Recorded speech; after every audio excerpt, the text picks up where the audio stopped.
there, adventurers. All hail the legends. Welcome to the stream. Thank you for joining me today. Whatever platform you're on, I welcome you if you're watching it live. If you're not watching it live and you're watching it later, I welcome you as well. Today, we're going to be focusing on A Nightmare on Elm Street. That's right, Freddy Krueger is going to be our first drawing for Halloween. We're focusing on Halloween this month. That's right. We're going to probably do maybe 4, maybe 5 weeks of Halloween drawings. And then we might get back to some Baldur's Gate after that and stuff like that. The elephant in the room is, yes, I've hurt my wrist. I've been out of action for a good 4 weeks. Hopefully everything goes well. I'm going to use the wrist brace, and it's got these strips of metal in it, stuff like that's going to keep my wrist straight, and we're going to go at it. So the theme today is Nightmare on Elm Street. I'm going to have the stream accompanied by a retrospective that we're going to watch together and listen to while I do the drawing for you. And then what we're going to do is we're going to give it away to a lucky viewer in chat. So the way I do that is I bring up a wheel. I add a bunch of names to a wheel. We do it Battle Royale style towards the end of the stream. And if you're here live, watching live, you get a free entry. So boom. Awesome. If you can't be here live and would like to still get an entry, the way you can get in is kind of like, if you're sub to the channel, you automatically get to an entry. If you're a supporter on Patreon, you get multiple entries depending on your level of support. These are ways that you can help and support the stream. Sending these things around the world is not cheap, and it's not free. So the point is not to make money. The point is to support the stream in order to make sure that we can keep doing it. But right now, my concern is not that. My concern is this sucker right here. We got to make sure that this is going to be able to make it through. So I welcome you all.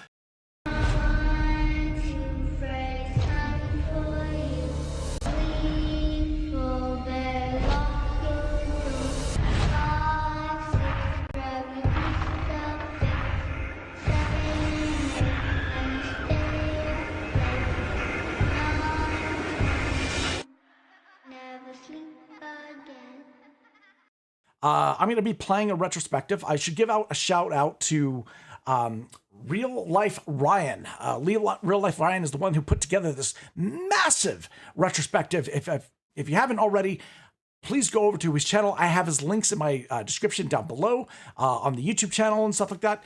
Definitely go check out his channel. He's a young guy, and he's put together a wonderful retrospective about Nightmare on Elm Street. Everything you could possibly ever want to know about Nightmare on Elm Street is going to be covered right now. He's also on Twitter as well. I have his link there as well. All right, so I'm going to start off on the drawing. And so I'm going to be working on this side. You guys are going to be enjoying this on that side, and we'll just kind of figure it out. If somebody has a question in chat ever about the art or whatever, I will pause this, and I'll be able to chime in and answer. All right? Awesome. Let's get to it, guys. Woo! Dreams are like a window into our soul. They speak to us deeply from our subconscious, and through strange hallucinogenic-like imagery and imagination, they can tap into our deepest desires, regrets, and even our fears. Everybody knows what it's like to dream. Everybody has to sleep. It's this strange process of life where every day we need to essentially be unconscious for multiple hours in order to recharge and recover, and the longer that we go without sleep, the more dangerous it becomes for our health. But for most people, sleep is something that comes with a comforting and secure sensation. Nothing is better than crawling into a nice warm bed at the end of the day, turning out the lights, and drifting away to a world of endless possibilities and outcomes. It's like being a baby again with no responsibilities, no worries, just deep, sweet serenity within the wild world of dreams. But wait a second. Something feels off. What are these strange sounds coming from outside? What is this foreboding atmosphere suddenly surrounding you? This haunting, maniacal laugh coming from the alleyways. The dead body of your mutilated best friend being dragged away in a body bag. Your crush turned into a river of crimson blood. And screeching claws scratching against a metal railing. And the dripping bloodlust of a burned and scarred child murderer gleefully coming towards you, without remorse, laughing at your terror and fear as you run deeper and deeper into his fabricated nightmare world to your certain death. You are trapped within the fantasies of your own mind with no way to escape because you are not really here. You are safely asleep, unable to move, unknowing of the danger of your unconscious. Freddy has come, and you can kiss your life goodbye because here, death in a nightmare means death in reality. Freddy Krueger is a name that almost everybody has heard of. Even without being a horror movie fan and without seeing the Nightmare movies, Freddy has been immortalized on film in the same way that Dracula or Frankenstein have. A legendary movie monster that preys on some of the most primal fears of humanity. The Nightmare on Elm Street franchise has been dormant for some time, but these movies still hold a very special place in my heart and have been both reviled and celebrated throughout their time. And we're going to dig into why. Welcome, my friend, to the Nightmare on Elm Street Horror Retrospective, a deep dive review and analysis video of each movie, their creation, the legacy, and all the lore I can manage to keep track of. I have no idea how long this video will end up being, but if you're starting this at some time at night, well, you should probably follow Nancy's advice, brew some coffee, and be prepared for an all-nighter. Now, what is A Nightmare on Elm Street? Well, put simply, it all originally came from the mind of director Wes Craven, kind of combining various ideas he thought were terrifying and making them into a horror movie that would eventually go on and have a variety of sequels, all of which centering around the idea of an antagonist that is kind of like a dream demon, a slasher that is able to stalk and kill you within your nightmares. And when you die in the dream, you die in real life. Being in a dream, it's also able to tap into the victim's fears, play with their perceptions, unable to tell what's a dream and what's real, and enact limitless sadistic intents because in a dream, there are no rules. The series fits into what you would call the slasher genre of horror, which is essentially you have one killer that stalks people and slowly kills them off one by one until you have a final survivor at the end fighting back to confront them.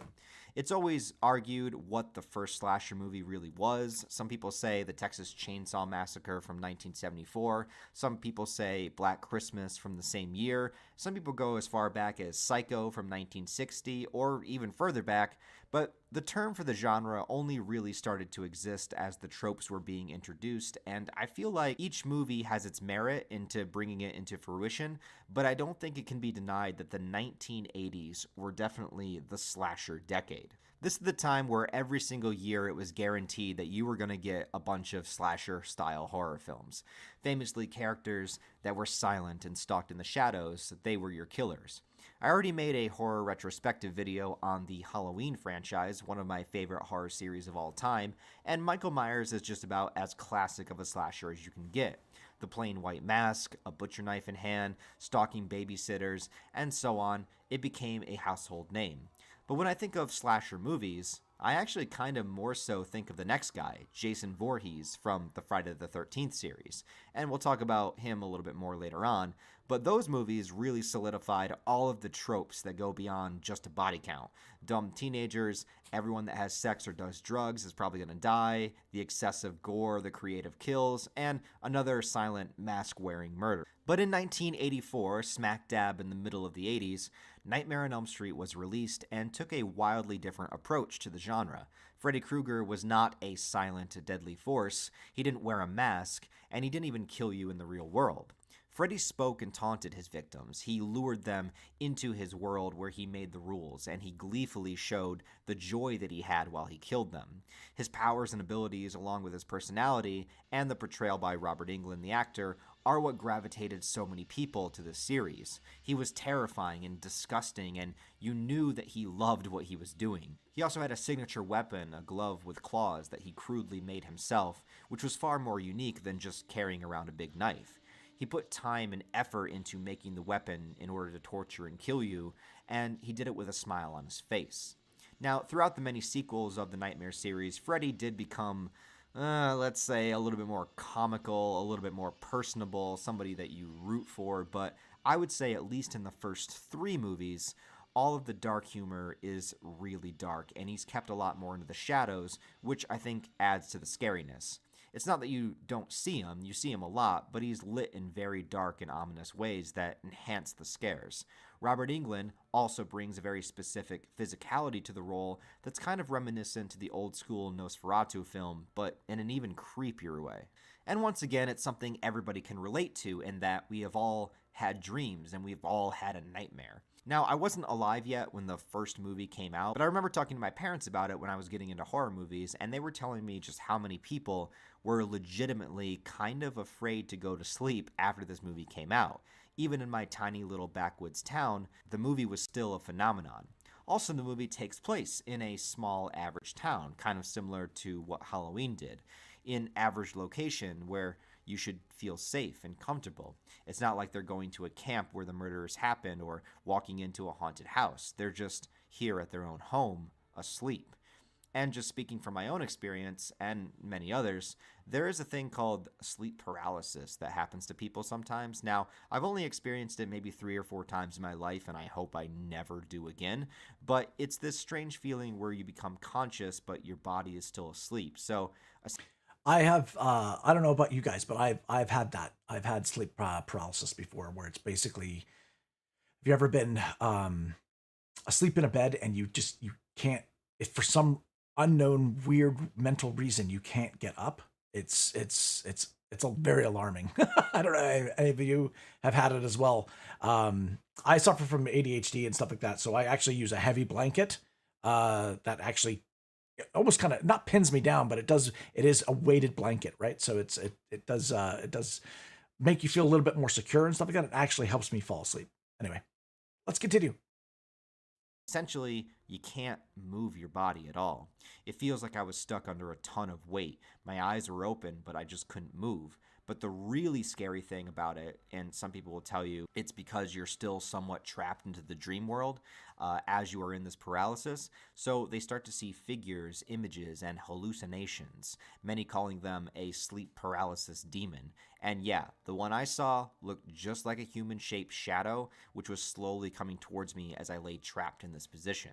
Now, imagine that shadow creature actually looking like Freddy. What would really be the level of difference in terror, whether it was real or a hallucination? Maybe there are Freddy-like figures out there waiting for us to be able to perceive them, ready to strike as we lay between realms of the conscious and unconscious.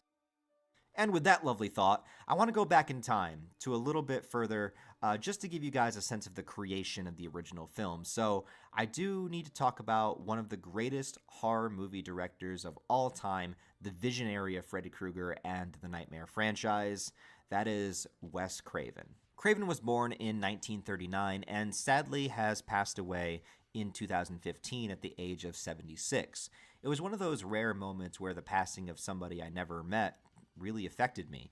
Ever since I got into not just horror movies, but movies in general, the idea of being a filmmaker and everything that entails, Wes Craven has always been one of my favorite directors. His filmography, though it's not all filled with 10 out of 10s, it still solidified itself in history, and because of him, a huge handful of iconic horror films and franchises have come into existence. But one of the funniest things about Wes being known as a horror guy is that he had a pretty sheltered upbringing. He was never particularly into horror movies growing up and didn't even plan on being a filmmaker in any capacity until later in life, which makes his introduction and story very different than when I covered John Carpenter for Halloween or Sam Raimi for The Evil Dead. He grew up being part of a very strict Baptist church, and Wes himself explains in the Never Sleep Again documentary on the making of Nightmare on Elm Street that he wasn't even allowed to see many movies because they were works of the devil, which is even more enjoyable to me that this guy from a sheltered, heavily religious background eventually made some of the darkest horror movies of the 70s and 80s.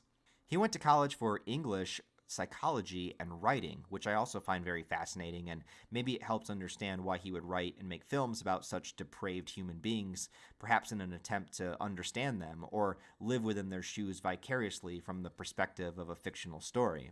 It's just a really interesting background to come into making movies with. Apparently, after college, he went and started teaching English courses, but eventually moved to New York City to pursue being involved with writing and the film industry just in general. Eventually, he landed a job as an assistant to Sean Cunningham.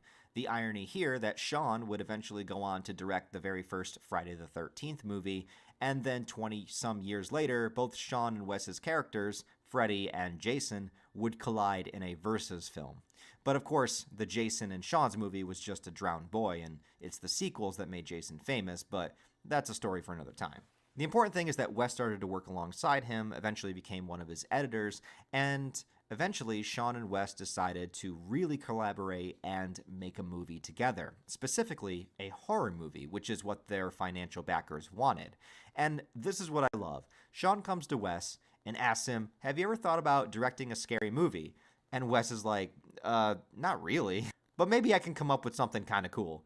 And then this motherfucking guy, Wes Craven, goes off and he writes The Last House on the Left. Have you ever heard of this movie? Okay, sorry, but I'm going to briefly spoil this movie for you. If you've never seen it, I apologize, but this is just important. This is a raw, realistic movie about two girls that get abducted by a gang of escaped criminals who capture them, drug them, take them out into the woods, rape them, torture them, and kill them. And then the killers wind up at the parents of the girl's house. The parents find out and then begin killing the criminals in equally messed up, depraved ways. And I'm not so subtly going to mention the scene where the mother goes to give one of the criminals head and then bites his dick off. One of the criminals provokes his younger brother to commit suicide in the movie. I want you to take the gun and I want you to put it in your mouth. And I want you to blow your brains out. And the end battle features the father and the lead criminal fighting each other with a chainsaw. It's bloody as hell, it's dark, it's low budget, and the way it's filmed with the grain and the camera quality, and the fact that nobody knows who any of these actors are, and the fact that most of the movie takes place outdoors in the woods, it makes it really feel like an actual snuff film. This is the first movie idea by a guy from a strict religious household who has never watched horror movies. Dear God, something has to be said about that. Now, look, the movie definitely has some problems, most notably the really out-of-place humor with the two bumbling cops. That part just feels like a different movie, and it's just really strange. But as a first film, I think that this is an insane way in order to get yourself noticed. It was made for a total of about $90,000, and that was in 1972. Adjusted for inflation, that's about $650,000 today. And they were originally going to call the movie The Sex Crime of the Century, which would have been an amazing title. Then they changed it to Krug and Company. Krug is the name of the character that's the lead of the criminals in the film. But eventually, they changed it to the super generic sounding Last House on the Left. But hey, it worked. The film was extremely controversial for its time. It originally wound up getting an X rating, and it had to be re-edited several times to get it down to an R. It eventually wound up getting banned in some places like the UK and Australia. But I bring all of this up and talk about it because it's part of the journey of how we got to Nightmare on Elm Street. The fact that this got made at all, the fact that Wes just randomly came up with a horror movie this dark, and the fact that it was such a shock to the movie world at the time, it meant that it got him on the map. Not famous yet, and maybe a little bit infamous. Here's that sick, twisted guy that made that torture rape movie. But anyway, Last House on the Left, it's pretty good. Give it a watch. There's a remake that's got Jesse Pinkman in it, too. I don't know. Now, the next part of Wes's journey is a bit of a double-edged sword from how I understand it. I guess after Last House on the Left, he attempted to write more movies, only they weren't horror movies. And nobody would back him. Nobody would try to get them made. He was now known for this controversial, scary movie, so it was like, well, if you make another horror movie, then maybe we'll finance it. So he came up with The Hills Have Eyes, which got made and released in 1977. He also wrote and directed this too. It's about a family that gets stuck in the desert mountains, and they begin getting attacked by savages that live out there, having to delve into their own darkness in order to fight back and survive. Again, it's pretty intense, it's low budget, and it also holds a special place in horror history. Maybe not reviled as highly as Nightmare on Elm Street or Scream, but Hills Have Eyes is every bit as iconic of a classic horror film as the others. So he had made two great movies in a row. Not mainstream by any means, not huge hits, but in the horror community, I would say pretty great. But unfortunately, they would be followed up by two more not-so-great movies. There was Deadly Blessing from 1981, which I'll admit that I have never seen, but it's his first, I guess, traditional slasher movie. And then this one always blows my mind. After that was an adaptation of the DC Vertigo comic character Swamp Thing in 1982.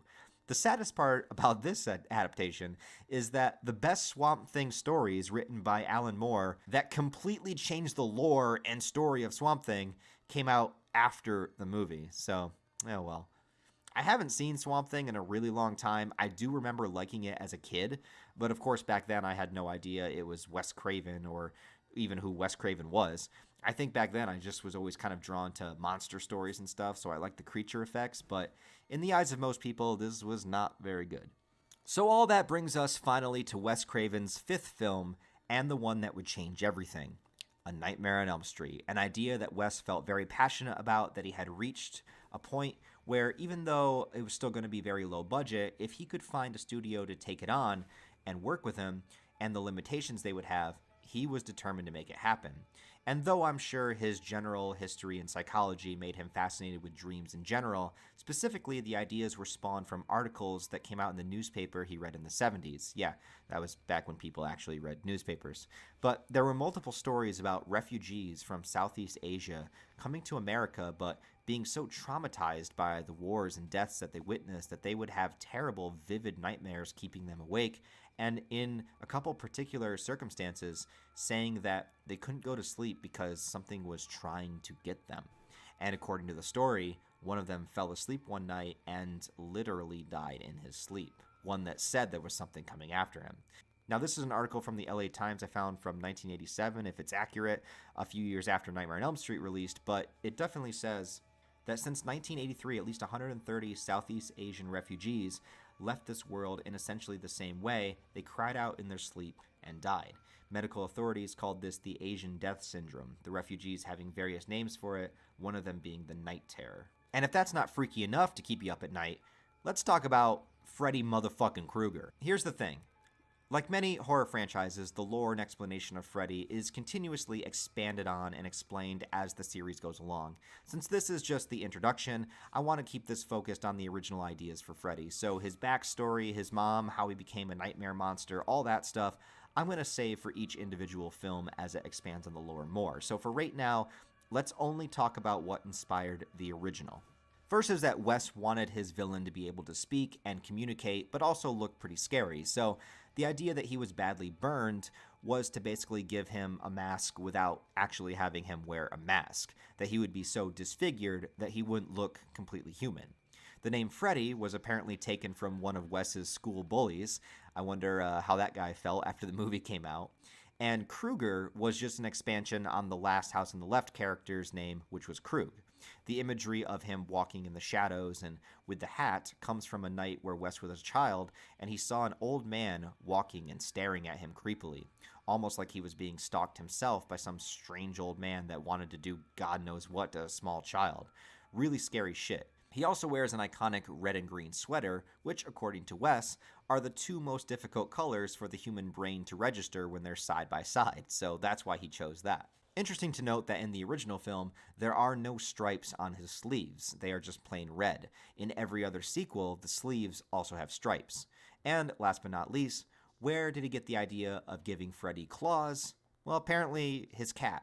Yeah, sometimes when you need inspiration, you just gotta look at your pet. The backstory of Freddy is simple. He was once a human, a sick man that was known as a child murderer. Now, there's always been a bit of a debate if Freddy only murdered children or if he was also a child molester, which, according to Robert Englund in a Q&A, originally Freddy was going to be considered that, but during the time of production, there were several big cases of that happening and they didn't want to be seen as exploiting that situation. Also, it's not really necessary. I don't think that you really need to add a component like that to Freddy to make him scarier. A murderer and a demonic dream entity is frightening enough. Plus, in the film, he goes after teenagers, so there's not really a place for it there. I'm kind of glad that they got rid of that component, but there is still a bit of ambiguity to it. So the original idea is, yes, he was a murderer, he was going to be arrested, but due to some legal loophole, a search warrant not being properly signed and documented, he was released. Wanting no more deaths, the parents of Springwood, where Freddy was from, tracked Freddy down to a boiler room where he would bring his victims, and they collectively burned him alive, killing him. But somehow, it only made him stronger, turning him into some kind of entity that can travel into people's nightmares. Now, he's coming back for vengeance, killing the children of those that burned him. our main character Nancy living in a house on Elm Street within this town, and thus we have the foundation for A Nightmare on Elm Street.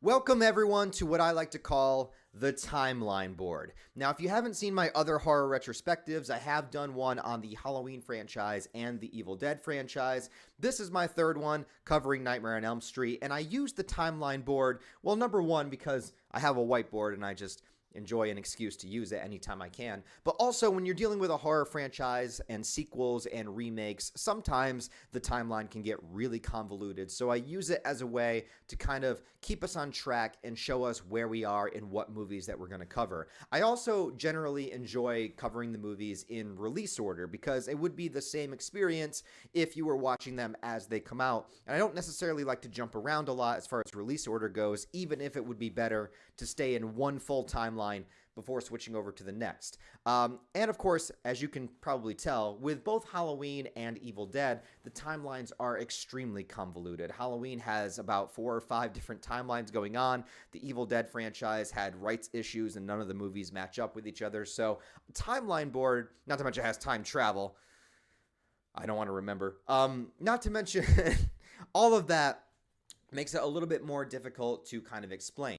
I think one of the benefits with doing Nightmare on Elm Street is there's not really much difference with the timelines. Even though we have more movies than the Evil Dead franchise, and of course with Evil Dead I covered the TV series also, which made it a bit longer. But here we have a little bit less movies, definitely less than the Halloween franchise, and pretty much all of the movies actually exist within the same timeline. So the timeline board in this video is going to be a little bit easier to manage than we're used to. So hopefully that'll save me a little bit of sanity, but I'm sure I'm also going to be staying up a lot of long hours in order to create and make this video and get it out for you guys. So I'm sure at some point I'm going to start having visions and dreams of Freddy Krueger myself entering my psyche, and I just hope that I manage to stay alive or awake long enough to finish this video, but we'll see. And of course, you know, I like to have a little bit of drawings there.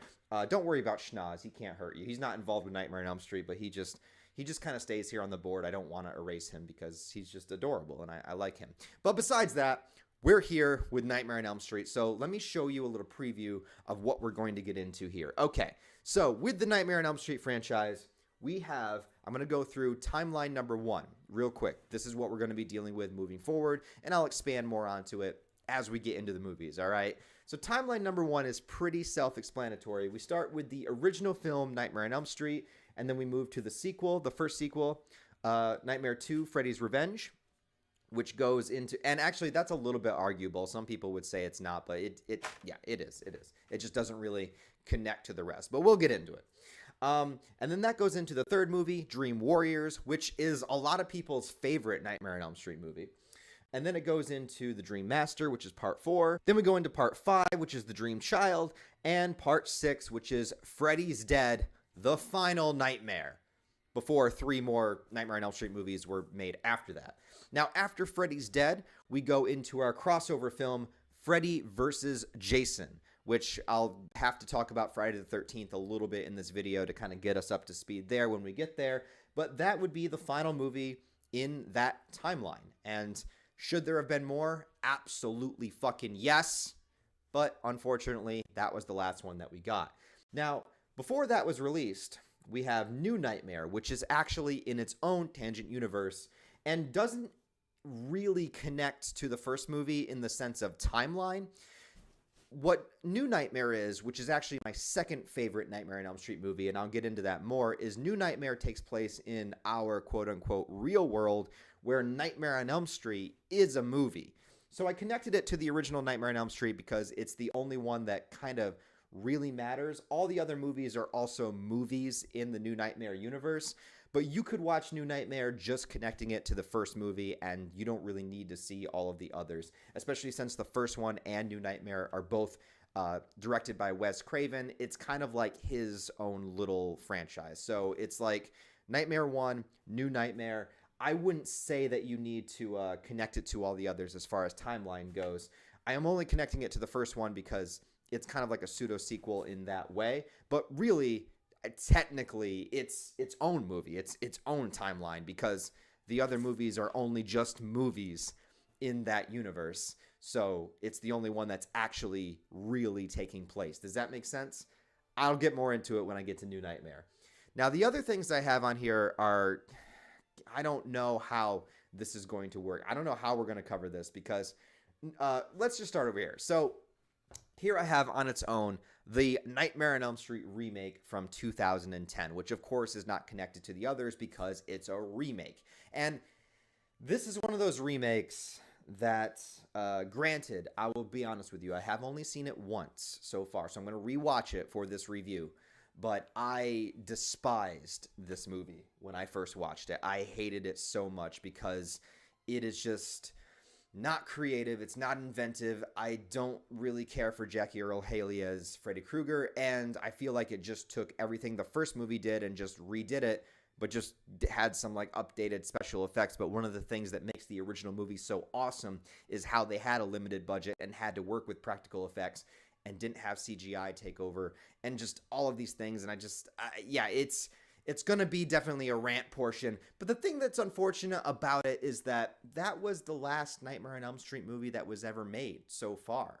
As of the recording of this video and this retrospective, Nightmare on Elm Street 2010, which came out 13 years ago at this point, was the last Nightmare on Elm Street movie, which is incredibly depressing when I think about the fact that it's been that long.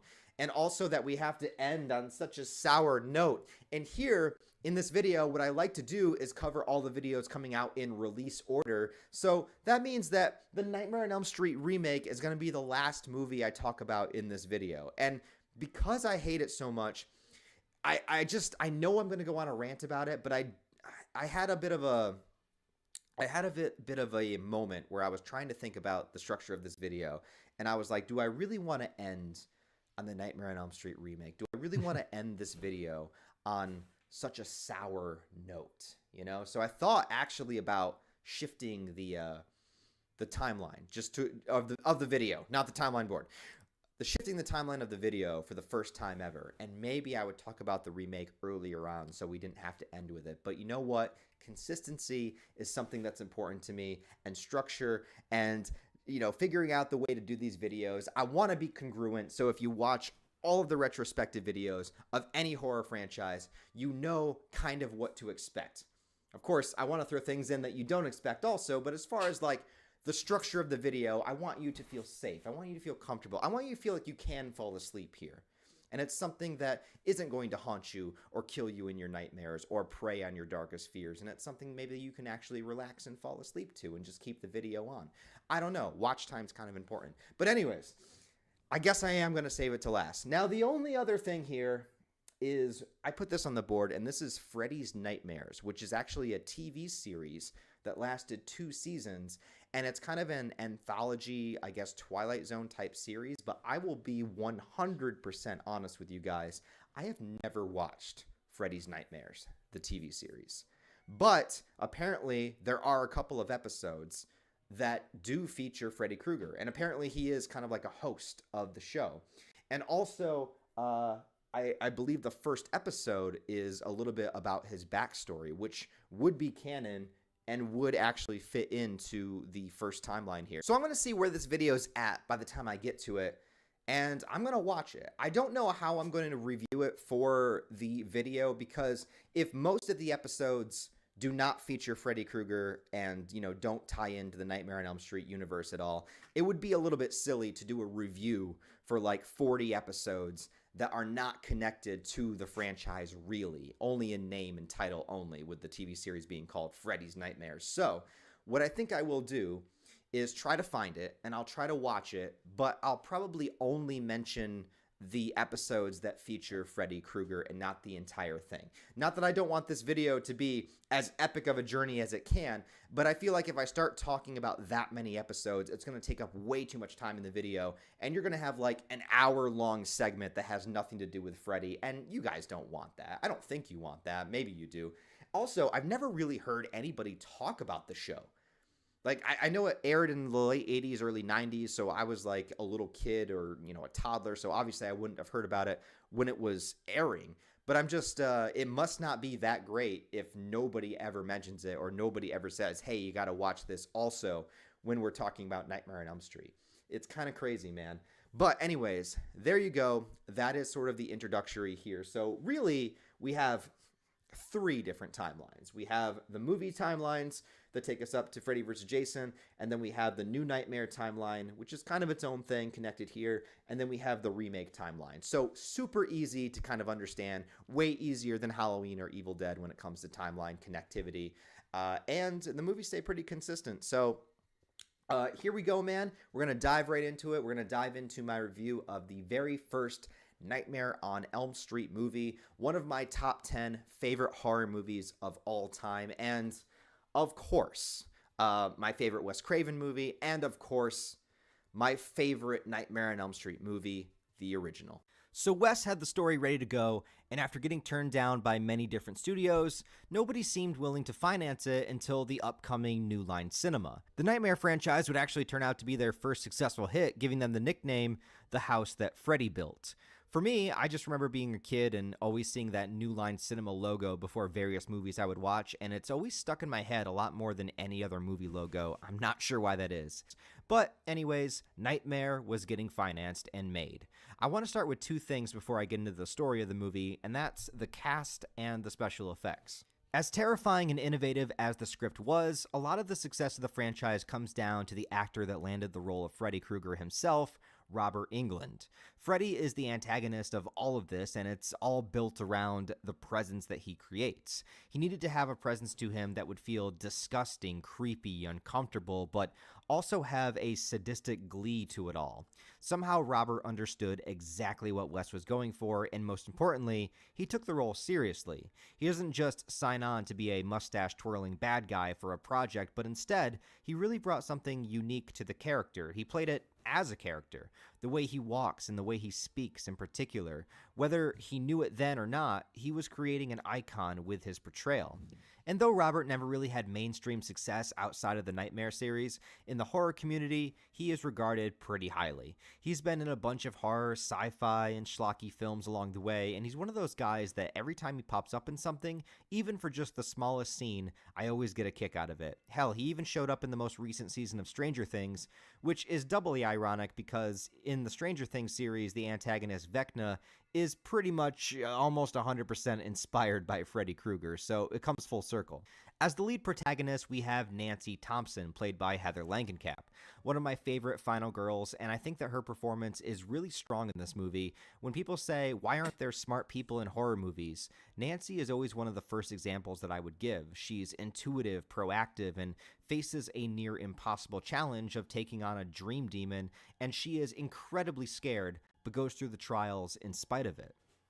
John Saxon plays Nancy's father, a police officer trying to uncover the reason and suspects behind the murders in town, and he sort of serves as the veteran actor to help lend credibility to the movie, kind of like Donald Pleasance in Halloween or even Alec Guinness in Star Wars.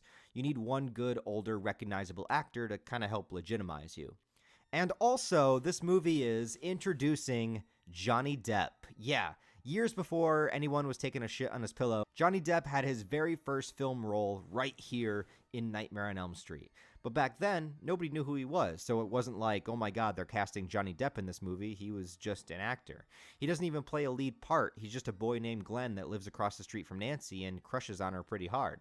The funny thing is that when casting the movie, Wes Craven's daughter pushed him to cast Johnny because, well, he was a hunk. So, who knows? If Wes's daughter never thought Johnny Depp was hot, maybe he never would have had the film career that he's had. The other thing I need to mention besides the cast is the practical effects. I am so thankful that this movie came out before the advent of CGI and the fact that it was such a low budget. As the sequels went on, the dream sequences got more and more elaborate and over the top, but what I like about the first film is a lot of the subtlety of the dreams. In fact, a lot of the movie is shot so that you begin to question whether or not you are actually in a dream or in the real world. It keeps you guessing until something too weird starts to happen. Keeping the dream location subdued to alleyways and the boiler room, it just helps give that ominous feeling of uncertainty. Also, it doesn't need to be super fantastical because Freddy is such a foreboding presence himself. You don't really need the dream world to be scary because Freddy's already got that covered. The movie lets him be that scary part, and adds the anxiety with the anticipation Thanks, of his I arrival. appreciate it. It doesn't try to get you with the dream imagery as much. One of the best effects is when Nancy is falling asleep and Freddy coming And out hail of the and wall welcome, above by the her. way. I It was didn't just mean done not to with say a sheet hello of to spandex and Denji some and light maybe underneath. Chris. The whole effect Welcome to the costs stream, like guys. $10 to make, and it's one of the most memorable moments in the movie. So nowadays, it would have just been done with CGI, and it would have looked dated after a couple of years. But this is timeless. Anyways, Nightmare begins with a few close-up shots of Freddy building his iconic claw glove. It's an extremely effective opening where you just hear his heavy breathing, the sounds of various tools and metal clanging against one another. You only see his hands and part of the workshop, and if you didn't know what this movie was going to be, you would be super confused until the final shot of the intro showcasing the completed glove, and then bam, the title appears. It's such a great introduction.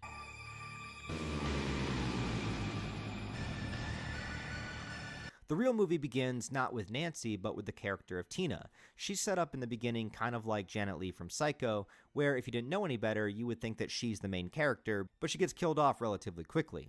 It gives us our first look into the nightmare world, and like I was saying, I just love the simplicity of the dark, gloomy boiler room. The next day, it shows Tina outside of the high school meeting with her friends, but just before that, there's the shot of a couple of little girls jumping rope and singing a nursery rhyme, the rhyme itself directly relating to Freddy. Some say the girls only exist in the dream world, and showing them here is just kind of meant as a transition between dreaming at night and then waking up in the morning, but people in the physical world are aware of the rhyme, and I just like the idea of every small town kind of having these local legends or dark stories that get shared around that you might not even know where they come from or if there's any truth to them, but there is.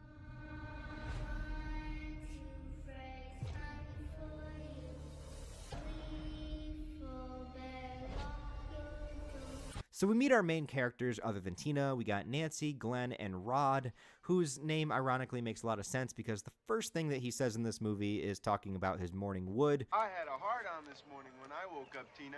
Had your name written all over it. There's 4 letters in my name, Rod. How could there be room on your joint for 4 letters? So that's his character. But later in the night, all the kids stay at Tina's house, and through conversation, they all slowly begin to realize that they've been having similar dreams lately, all about a man with claws and a striped sweater. But before they get too in-depth, they're interrupted by Rod, who just wants to get his dick wet with Tina, so the two of them go off and do that, while poor Glenn tries to get it on with Nancy, but she turns him down. The worst part is when Glenn is trying to go to sleep, and in the room right next to them, he can hear Tina and Rod going at it. I don't know about you guys, but I have been in this exact position more than once in my younger years, and just laying alone trying to sleep while one of your friends is getting laid, man, it's such a bummer. I feel for you, Glenn. This is also where it cuts to Nancy falling asleep and Freddy sort of looming above coming out of the wall. There's 2 interesting things that I think about in this scene. One is that Nancy wakes up and she puts the crucifix back on the wall, so does this signify that a crucifix actually does weaken Freddy's ability to get into your dreams? It's never really used again that I remember. I don't know, maybe while rewatching the films for this review series, I'll see it happen once again, but I don't remember it ever happening again. Also, does this scene imply that Nancy would have been Freddy's victim tonight if she didn't wake up and prevent it? So, because she did, he went back to Tina. I don't know. Tina's nightmare features her leaving the house and going outside into the alleyway, and one thing I like about this series is that oftentimes in horror movies, if characters are making really stupid decisions, like going off into the dark alone, you would just call them idiots. But since we are dealing with being in a dream, I think it's far more forgivable for the characters to do strange things like this, kind of going off in a daze, because in a dream, you do just kind of wander from place to place and there's not really any thought behind it. In a dream, you're probably far more likely to do something like this. Freddy's first appearance can seem a little silly by today's standards, walking down the alleyway with his outstretched arms, but I think it begins to showcase what kind of a guy he is. He enjoys tormenting and fucking with his victims. He's having fun with it. Even when he begins to chase her, he does this silly little run that always makes me laugh, but he's not running trying to catch her. He knows that he has her scared, so he's playing with her. He cuts off his own fingers and starts laughing about it, and my favorite bit is when he tackles Tina and she reaches up and rips off his face, revealing a laughing skeleton. Oh my god, it gets me every time. And it's just his sadistic sense of humor. But unlike in future movies where they purposely try to make Freddy funnier and they give him cheesy one-liners and things to say, here in the original, it's all just his natural personality without acting like he's in some kind of comedy show. He just loves what he does. He's not trying to make anybody other than himself laugh, and that's why it works. The kill for this scene is iconic as well, Tina being actually attacked in the dream world and her body being dragged across the wall and onto the ceiling. Her screams and cries are haunting, it's scary to look at, the camera doesn't cut away that often, and Rod wakes up and he can do nothing but just stand there helplessly, having no idea what's going on. It's probably one of the actual scariest scenes in the film. And even though Rod might not be the most upstanding dude around, he is legitimately innocent here, but he gets arrested on suspicion for Tina's murder. Nancy is then focused on as our true protagonist. Her falling asleep in the middle of school and then seeing Tina in a body bag in her dream always gave me chills. And it's so simplistic. There's not even really any special effects going on here. Not a lot of them. Seeing the lifeless corpse of your dead friend and then it being dragged away down the hallway in a body bag that's see-through. It's just creepy, man. And this is where Nancy tries to follow her, dream intelligence once again, but she comes face to face with Freddy. She manages to wake herself up by burning her arm on a pipe, and when she wakes up, she has the burn for real. So what happens in the dream world directly affects the real world. Also, oh wait, is that Elise Rainer from the Insidious movies playing the teacher? Oh my god, wait, does that mean I'm going to have to connect the Nightmare on Elm Street series to the Insidious franchise? I mean, after all, she does travel into astral worlds and faces up against monsters and demons and... Okay, just stop, Ryan. It's literally just the actress. It's not the character. You don't need to do this to yourself. You need all the sanity that you can muster for this video. Just don't do it, man. Another memorable scene is when Nancy falls asleep in the bathtub and we see Freddy's hand reach up from between her legs. It's so invasive and uncomfortable, and it creates such a dynamic image of this movie and just showing how Freddy preys upon the innocents. Rod is taken out next, but we don't actually get to see his dream, only the real world where Freddy makes it seem like he hung himself in the prison cell. And as Nancy is trying to explain to her parents that all of this is connected and it's happening because of a man in their nightmares, well, of course her parents aren't taking her seriously. But there is a little bit more of an explanation as to why, other than them just ignoring her. It seems like her parents have gone through a divorce recently, and as her father is just throwing himself fully into the police force trying to protect her from actual outside threats, he just doesn't really seem to have the time to listen to her. And her mother is drinking herself into a coma, coping with all of her issues, especially after hearing Nancy mention the name Freddy, whom she assumes is long dead and doesn't want to remember. The only scene I don't really like is when they take Nancy to the sleep study clinic. First of all, getting an appointment that quickly is just the biggest piece of fiction in the entire movie. And also, I'm always so distracted by this random cat poster on the office wall. Did you guys ever notice this? What even is this? It's like cats on a trolley. I don't know what's going on. Oh, I also need to mention there's a scene where Nancy has Evil Dead playing on the TV. Well, that's because in the movie The Evil Dead, the director Sam Raimi put a poster of The Hills Have Eyes ripped in half up on the wall, kind of like saying, that's not real horror, this is real horror. And that goes back to in Wes Craven's The Hills Have Eyes, he had a shark poster on the wall that was torn in half, maybe as a reference to Jaws. So when Wes Craven put Evil Dead on the TV, he's bringing it back at Sam Raimi saying, no, that's not real horror, this is real horror. So it's all done in jest, and it's just a fun back and forth between the directors. The death of Glenn is also very memorable, and not just because of the cutoff shirt that he's wearing, and glad that didn't stay in style, but as he falls asleep in bed, Freddy just sucks him down to a sinkhole to I don't know where and does I don't know what, but a river of blood just comes flying up from the bed from down below and splashes across the ceiling. This seems to also happen in the real world as Glenn's mom unfortunately opens the door to see the result of the kill. So just like when Tina was crawling around in the ceiling, it seems like your body responds to whatever Freddy is doing in the dream world, regardless of the situation, and it creates a lot of unexplainable kills. Nancy's journey in this movie does make her one of the best final girls in horror, in my opinion. She doesn't really have anybody in her corner, and she's completely limited by her alcoholic mother and distant father. She has to take matters into her own hands and face the nightmare alone, and takes a bunch of necessary precautions to do so. After her mother finally admits who Freddy was, and how he was killed in a fire by the parents of the town, she knows a bit about what she's dealing with. She also knows that she can bring items out of the dream world if she's holding on to them when she wakes up. So She attempts to go in and bring Freddy out so that he can be captured or killed, and she basically does. She sets up a bunch of booby traps all around her home, which is fantastic. Doors that swing sledgehammers when they're open, light bulbs that explode. It's great stuff. She even sets Freddy on fire. Again! Nancy is terrified but faces Freddy in spite of her fear, and she does it without any help. And I think there's a huge philosophical lesson here about facing your fears and not giving energy to it. If all of these dreams are just within our own mind, then the thing overtaking our mind is fear. By taking back our autonomy within our minds, we can weaken the fear. Or, as explained in the movie, we can turn our back on it. But here's where it gets a bit complicated. So at the end of the movie, Freddy goes after Nancy's mom and seemingly burns her and kills her. But it's ambiguous if we are in the real world at this point or still in the dream. So the official canon seems to be that Nancy never really did pull Freddy out of her dream, but was still dreaming the whole time, even though all of her booby traps still worked somehow. But the essential idea is that after killing her mom, Freddy comes back to take her, and she literally turns her back on him, signifying that she doesn't fear him. He's in her head, and she takes the energy away from him, causing Freddy to disappear. It might seem a little corny, but it's a clever idea. She was never going to beat him with just brute force. He's too powerful. And they also expand on this a bit in future movies by stating that Freddy gets more powerful the more people are afraid of him. But the very next scene is Nancy walking out the bedroom door and outdoors into the daytime, so clearly this is still a dream. Now, Wes Craven apparently actually wanted there to be an upbeat ending where Nancy actually legitimately did overcome Freddy. But this is one of those situations where the studio, specifically producer Robert Shaye, wanted there to be a twist scary ending instead. He wanted to show Freddy still alive and attacking Nancy at the last moment. They even shot an ending with Freddy driving the car that Nancy gets into. But Wes just couldn't bring himself to do it, so they had to make a compromise.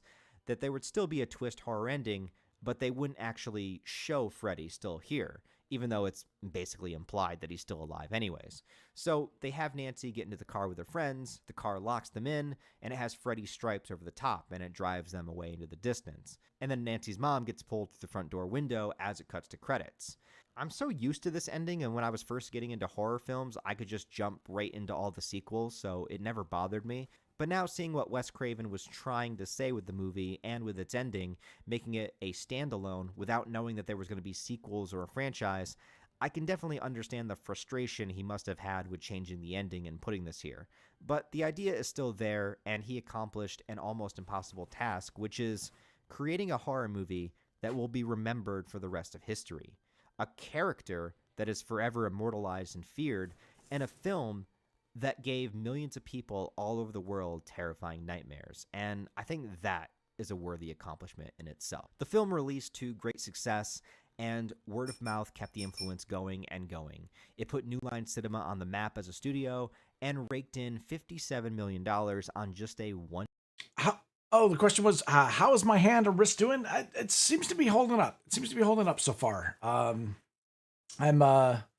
taking things a bit slower than I normally do. I switched to some black ink and doing kind of more comic book style stuff. But I am gonna work up into maybe doing some color. I'm trying to come up with a method that I can use here that I can go from pencil to ink to maybe a little bit of pencil crayon, maybe some paint on top, and we'll try to give it. Right now, what I'm just doing is kind of like the heavy blacks of where the light is hitting. So we're gonna have lit from this side. Obviously, there's big deep shadows on this side, and I'm undecided what I want to do with the hat. What I want that's what's going through my little brain right now. Yeah. $1 million budget. So, needless to say, especially with the added ambiguous ending, fans and producers were calling for a sequel. This brings us to Nightmare on Elm Street Part 2, Freddy's Revenge, which was released only 1 year, almost exactly from the first movie. So yeah, this movie was fast-tracked and pushed to be made by any means necessary. Nightmare was the first hit that New Line Cinema had, so they were trying to strike while the iron is hot. And here's the thing. With filmmaking, there are always two sides of it. You have the artistic creative side, and then you have the business and profit side. But you can't have one without the other. In many cases, these two sides work in unison and benefit both sides of the equation, but it's rarely a 50-50 split. The business side almost always has more control and more say in what's going to happen with the property, and it makes sense since they're the ones putting up the money and have more to lose. But if you are too focused on the profit and business side, well, then you can lose the aspects that made people actually care about and connect to the film. And sometimes that means you lose people that are passionate about the project instead of waiting for a really good story or working with the creatives that made it. The need to make profit so soon and the need to cash in, it overtakes the entire entity. And what do I mean by all this? Well, Nightmare on Elm Street was Wes Craven's story and vision, but he doesn't own the movie. New Line Cinema did. And that means that they can make more movies with or without him. And since Wes designed Nightmare as a standalone film and wanted Freddy to be defeated, but only tacked on the twist ending because he was forced to by the producers, he didn't have much interest in coming back for another one. He told the story that he wanted to tell, and that was it. But that doesn't mean that Wes had a bad relationship with the studio. They were the ones that believed in him, and they took a risk on the first movie, and they both profited from its success. Wes's split after part 1 was amicable, and after they had a script written by David Chaskin, they did offer it to Wes to come back and direct, but after reading the script, he was even more uninterested. And that's because this movie decided to go in a wildly different direction than the first, and according to Wes, not only does it take away the aspects of what made Freddy scary, but also completely messes with the lore that he established. And he's not wrong. After rewatching the movie for this review, I definitely agree, and though I don't hate this movie, there is plenty I like about it, but man, it is a massive step down from the original. Basically, instead of only doing nightmare killings, they were running with the premise of trying to bring Freddy into the real world by acts of possessing the protagonist, which is just weird, but I think I can headcanon my way around it so that it makes sense, so bear with me. But they also decided not to bring Nancy back and instead focus on a new protagonist named Jessie. And that's fine. I like that they didn't try to bring Nancy back just to kill her off in the first 5 minutes or anything like that. Actually, they do confirm that she's not dead in this movie, but they mention that she went crazy and was taken away. They also confirm that her mother was actually killed, but she's not mentioned beyond that other than Jessie finding her diary talking about Freddy. Robert Englund as Freddy Krueger is the only actor from the first movie to return, but the crazy thing is they were actually going to recast him. Yeah, to save money, they were actually going to treat Freddy like any other slasher villain, like how Michael Myers or Jason Voorhees has different actors playing them in each movie, because those characters are silent and they don't speak lines and they wear masks so you can't tell. But Freddy has an entire persona that was established. His way of speaking, moving, and interacting, that was all Robert Englund. Robert owned that role and he defined Freddy. Thank God they came to their senses and eventually rehired them. And some people say some of these quick shots from the shower scene in the movie is actually the other actor and it just didn't work right.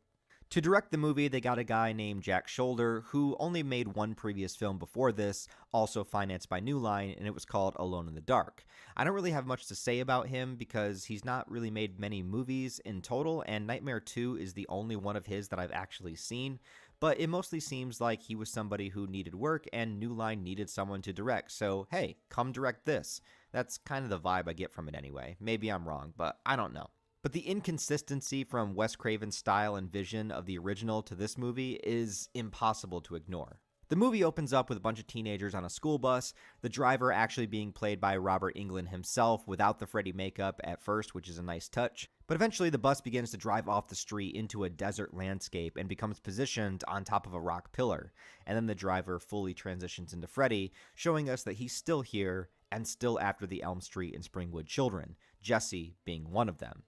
Jessie is our new protagonist and the only male lead protagonist in the entire franchise, and he's having all of these night terrors of Freddy. But he's actually living in the same house that Nancy was in the original movie, even having Nancy's bedroom.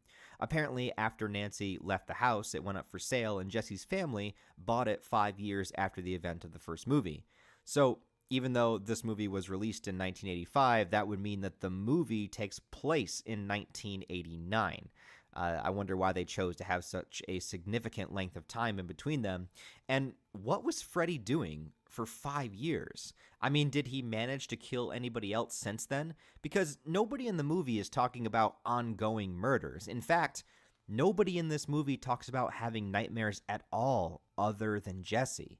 And that's just one of the many strange things about part 2. But I'll get into my headcanon explanations after we get through the film.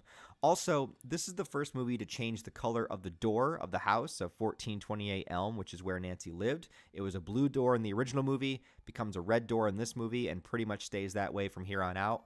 This is also the first movie to give Freddy stripes on the sleeves of his sweater, which is another thing that would stay from this point forward. Jesse has a pretty stereotypical 80s horror family, just regular working class parents that don't believe him when he starts telling them about the night terrors, a little sister that pretty much does nothing in the entire movie, and she's eating, what the fuck? She's eating cereal called Fu Manchus. That is almost funnier than the cat poster from part 1. That's terrible. Almost. The next day at school, Jesse is sleep deprived and he can't pay attention in gym class. He gets hit in the head with a baseball, and then he has a fight with a kind of bully character that turns into his friend named Ron. And Ron pulls his pants down, and then they begin to wrestle.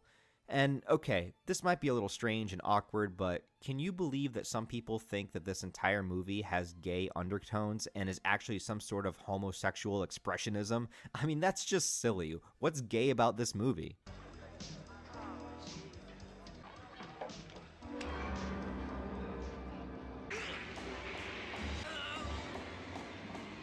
I need you to let me stay here tonight. Something is trying to get inside my body. And you want to sleep with me.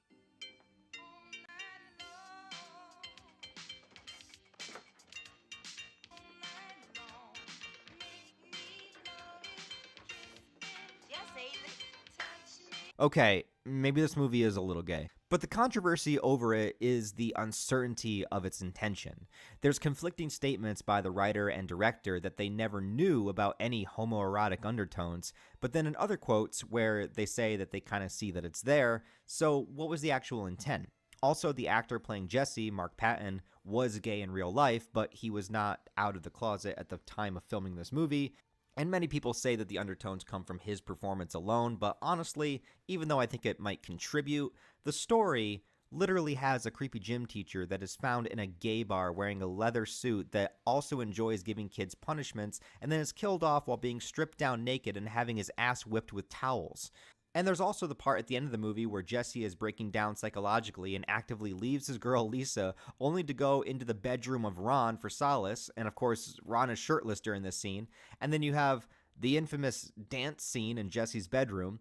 And thematically, I guess you have Freddy slowly possessing Jesse's body, so it's kind of like dealing with something inside of him coming out that he doesn't understand. It's all just kind of there, and to say it's a coincidence is a bit of a stretch. But hey, in a movie that overall is pretty subpar, it does add an aspect to it that makes it a lot more interesting when trying to analyze.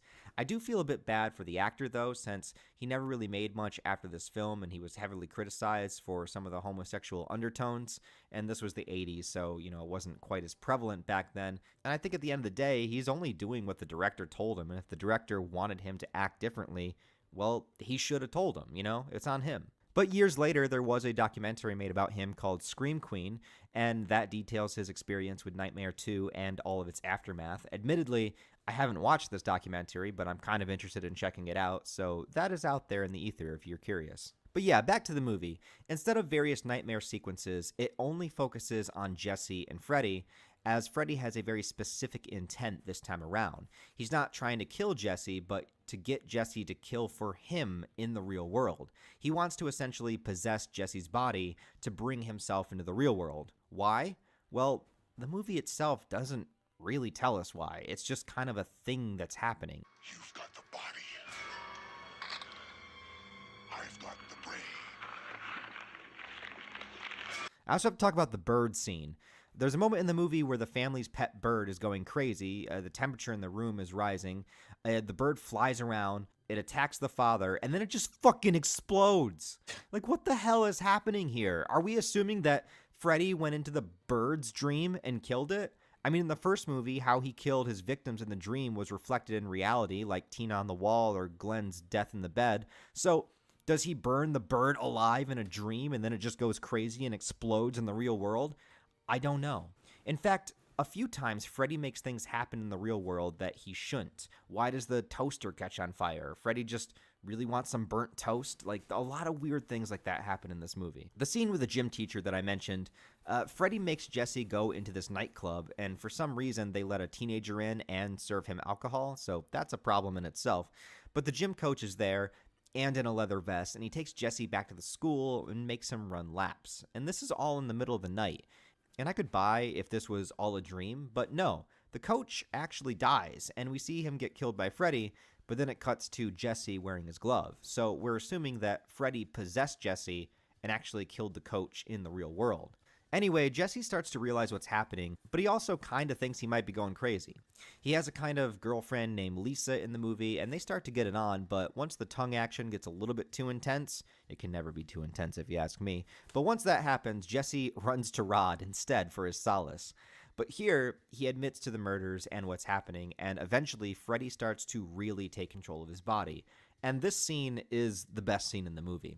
The claws coming out of his hand, Jesse's skin ripping open to reveal Freddy literally ripping himself from the inside of him, and then Freddy taking the skin off, coming out, standing strong. It's such a great sequence. The special effects are awesome, and this real-world Freddy has claws literally growing out of his hand instead of wearing a glove, which I think is an interesting touch.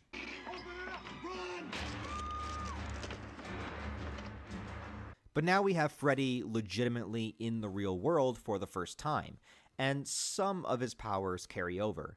And I can be okay with that, honestly. After all, he is not human.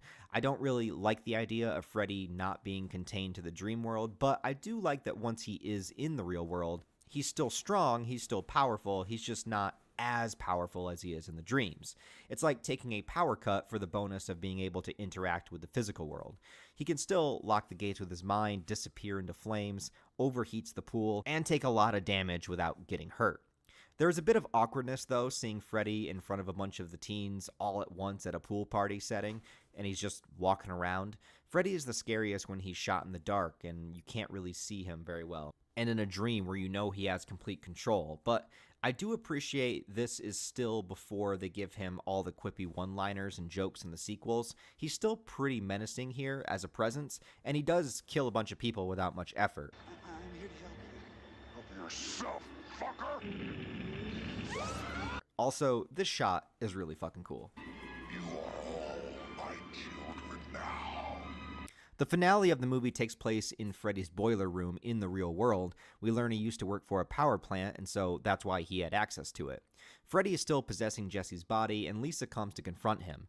Then there's these two weird dog things with baby faces. I don't know, man. Did Freddy manifest these here? He must have, but what the fuck are they? Of all things to create. I honestly think it would have been a lot better and a lot creepier if he just manifested the girls that sing his nursery rhyme instead, but whatever. We got baby face dogs. Then if you thought the ending to the first Nightmare was cheesy, this is as cheesy and cliche as you can possibly get. Lisa pleads with Freddy that Jesse is still in there somewhere and for Jesse to take control of his body back. I guess their connection is so strong that even if Jesse basically left her for Ron, but Ron's dead now, so it's okay. Even so, Lisa can still get to him. She subdues Freddy and she even kisses the Freddy body to help bring Jesse back. Wow. But I will say the effect of Freddy's face melting here is awesome. The alternate of what we've seen before happens, and this time Jesse emerges from the charred remains of Freddy's body, and seemingly everything is going to be okay. That is, of course, until the twist ending. Yep, it's the same producers, so Freddy can't die. It bookends itself by being back on the school bus within another dream. Jesse and Lisa are talking to a friend, and as the bus speeds up, Freddy's hand pierces right through the friend's chest as the bus once again rides off into the desert. So this movie obviously is very mixed by fans for many reasons. Gay undertones aside, Freddy's intentions and lore are completely shifted into another direction, and future sequels almost never reference this movie again, almost like we just want to forget about it. I'm assuming Jesse is killed in this final nightmare sequence because we never hear from him again, and does that mean that Freddy's plan didn't work? Well, maybe it did. Okay, so here's my headcanon for this movie. Since this movie is 5 years after the first, and there's no mention of consistent murders, I think you can retroactively place this movie within an interesting piece of lore.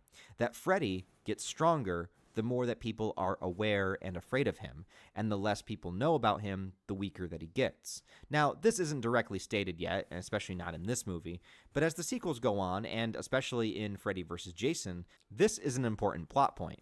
The town of Springwood buried a lot of information on Freddy. It was a stain on the town, and they didn't want him to be infamous, not to mention the fact that pretty much everyone knows that he was burned to death by vigilante parents, which, even if Freddy deserved it, is still illegal. So instead of investigating and prosecuting them or anything like that, the town just went completely hush on the situation.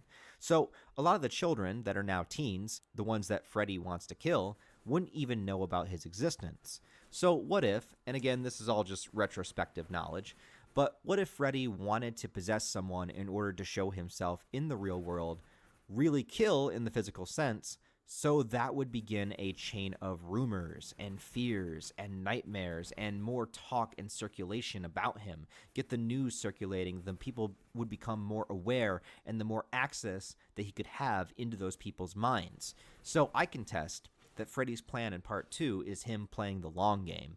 It's getting momentary access to the physical world to help spread fear, which will only make him stronger in the dream world. Yep, that's the story. That's what I'm going with. Take it or leave it. Though it does suck to have Jesse die off screen and never be talked about again, I think he was a decent protagonist, and most all the others get to come back for at least one more movie, but I guess he served his purpose. Nightmare 2 still made a big profit compared to its budget, but made significantly less than the first movie in theaters. The producers wanted the series to continue, and clearly set up that Freddy is still alive, but this time they took a little bit longer to develop part 3, giving a 2-year break instead of just fast-tracking it. Overall, I think Nightmare 2 has some great moments, but it's not hard to see that it's a huge step down from the original. And the fact that it's smack dab in between what most fans would consider the two best movies, part 1 and part 3, and that it's basically never really referenced again, well, it kind of makes part 2 kind of fade to the background. I can't say that it's a great movie, and even if I like parts of it, there's not a lot of praise I can give it other than Robert Englund's performance, some of the special effects, and I do like Jesse as a character. I know there are some people that love this movie though, or some that even think it's the best sequel, and that's fine. Every film is subjective. But to me, it's just kind of okay, and that's about it. A Nightmare on Elm Street 3, The Dream Warriors, which released in 1987, is widely considered to be the best Nightmare on Elm Street sequel, and some people claim it to be the best movie in the entire franchise. It's number 3, and it truly is a transitional film, considering the future of the property and of Freddy's character, it's still my favorite. but it's still steeped in enough lore and ideas of the original movie that it doesn't feel like a total departure. This is also the movie that really ramped up the imagination and creativity when it came to the dream sequences, as well as the special effects that come along with it. And I think that was something that was necessary to happen.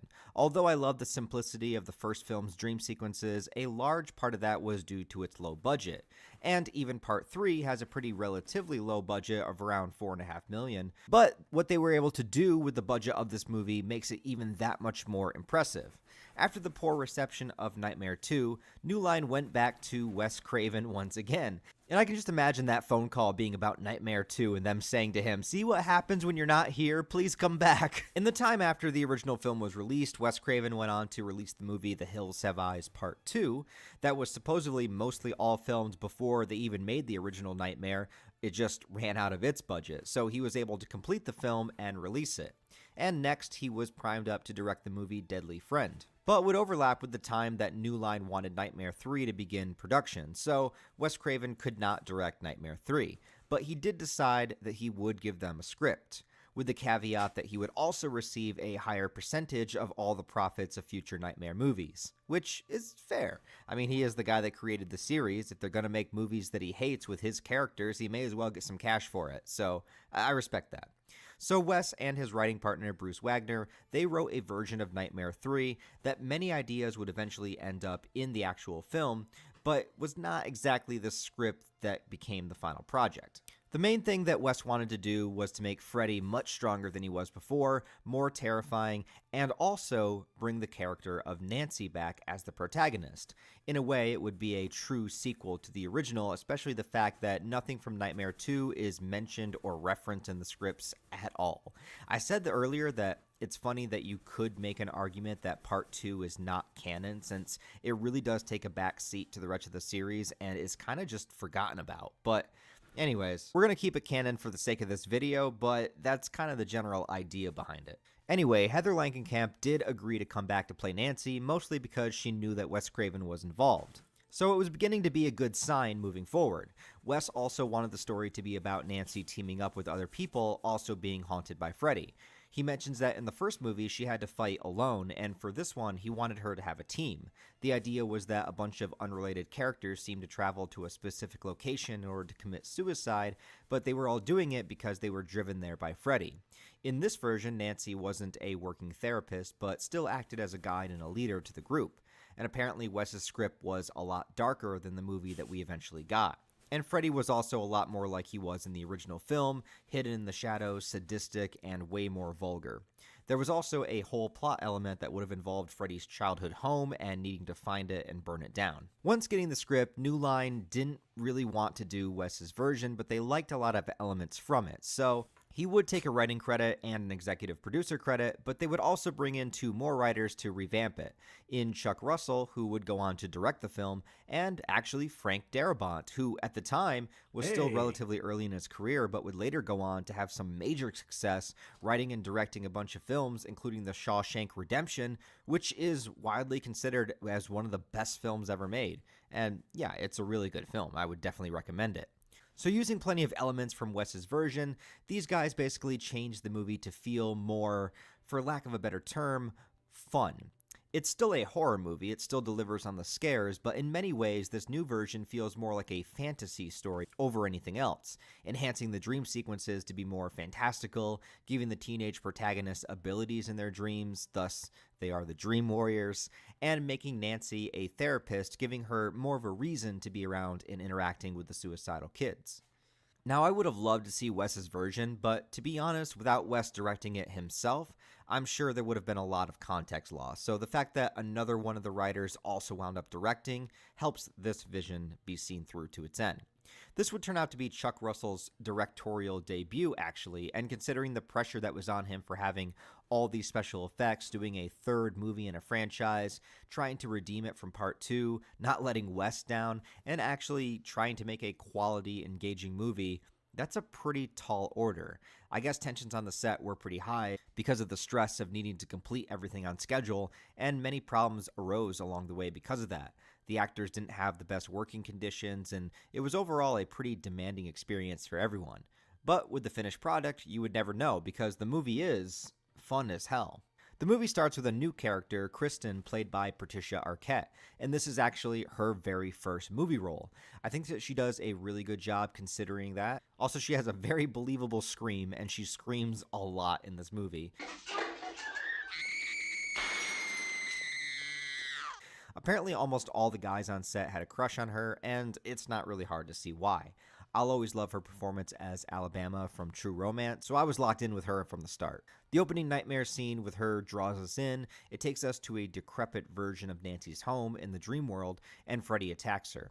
It seems like they were running with the idea that Freddy is attempting to make all the deaths look like a suicide, which would be similar to Wes's original idea. He slices Kristen's wrist in the dream, only for her to have wakened and look like she cut herself. And all this takes us to the main location of the film, Weston Hills Psychiatric Hospital.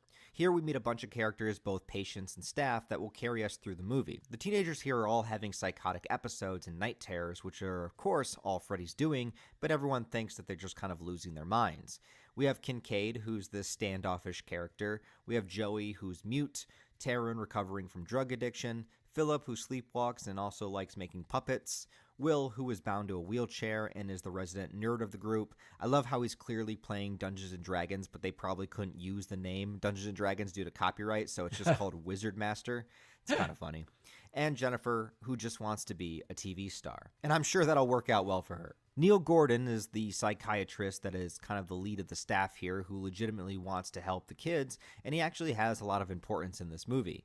He's a good, genuine guy just trying to help out and understand what they're going through. Also funny to note, one of the nurses on staff named Max is played by Lawrence Fishburne. Now, Lawrence is an amazing actor, but his career had not really taken off yet at this point.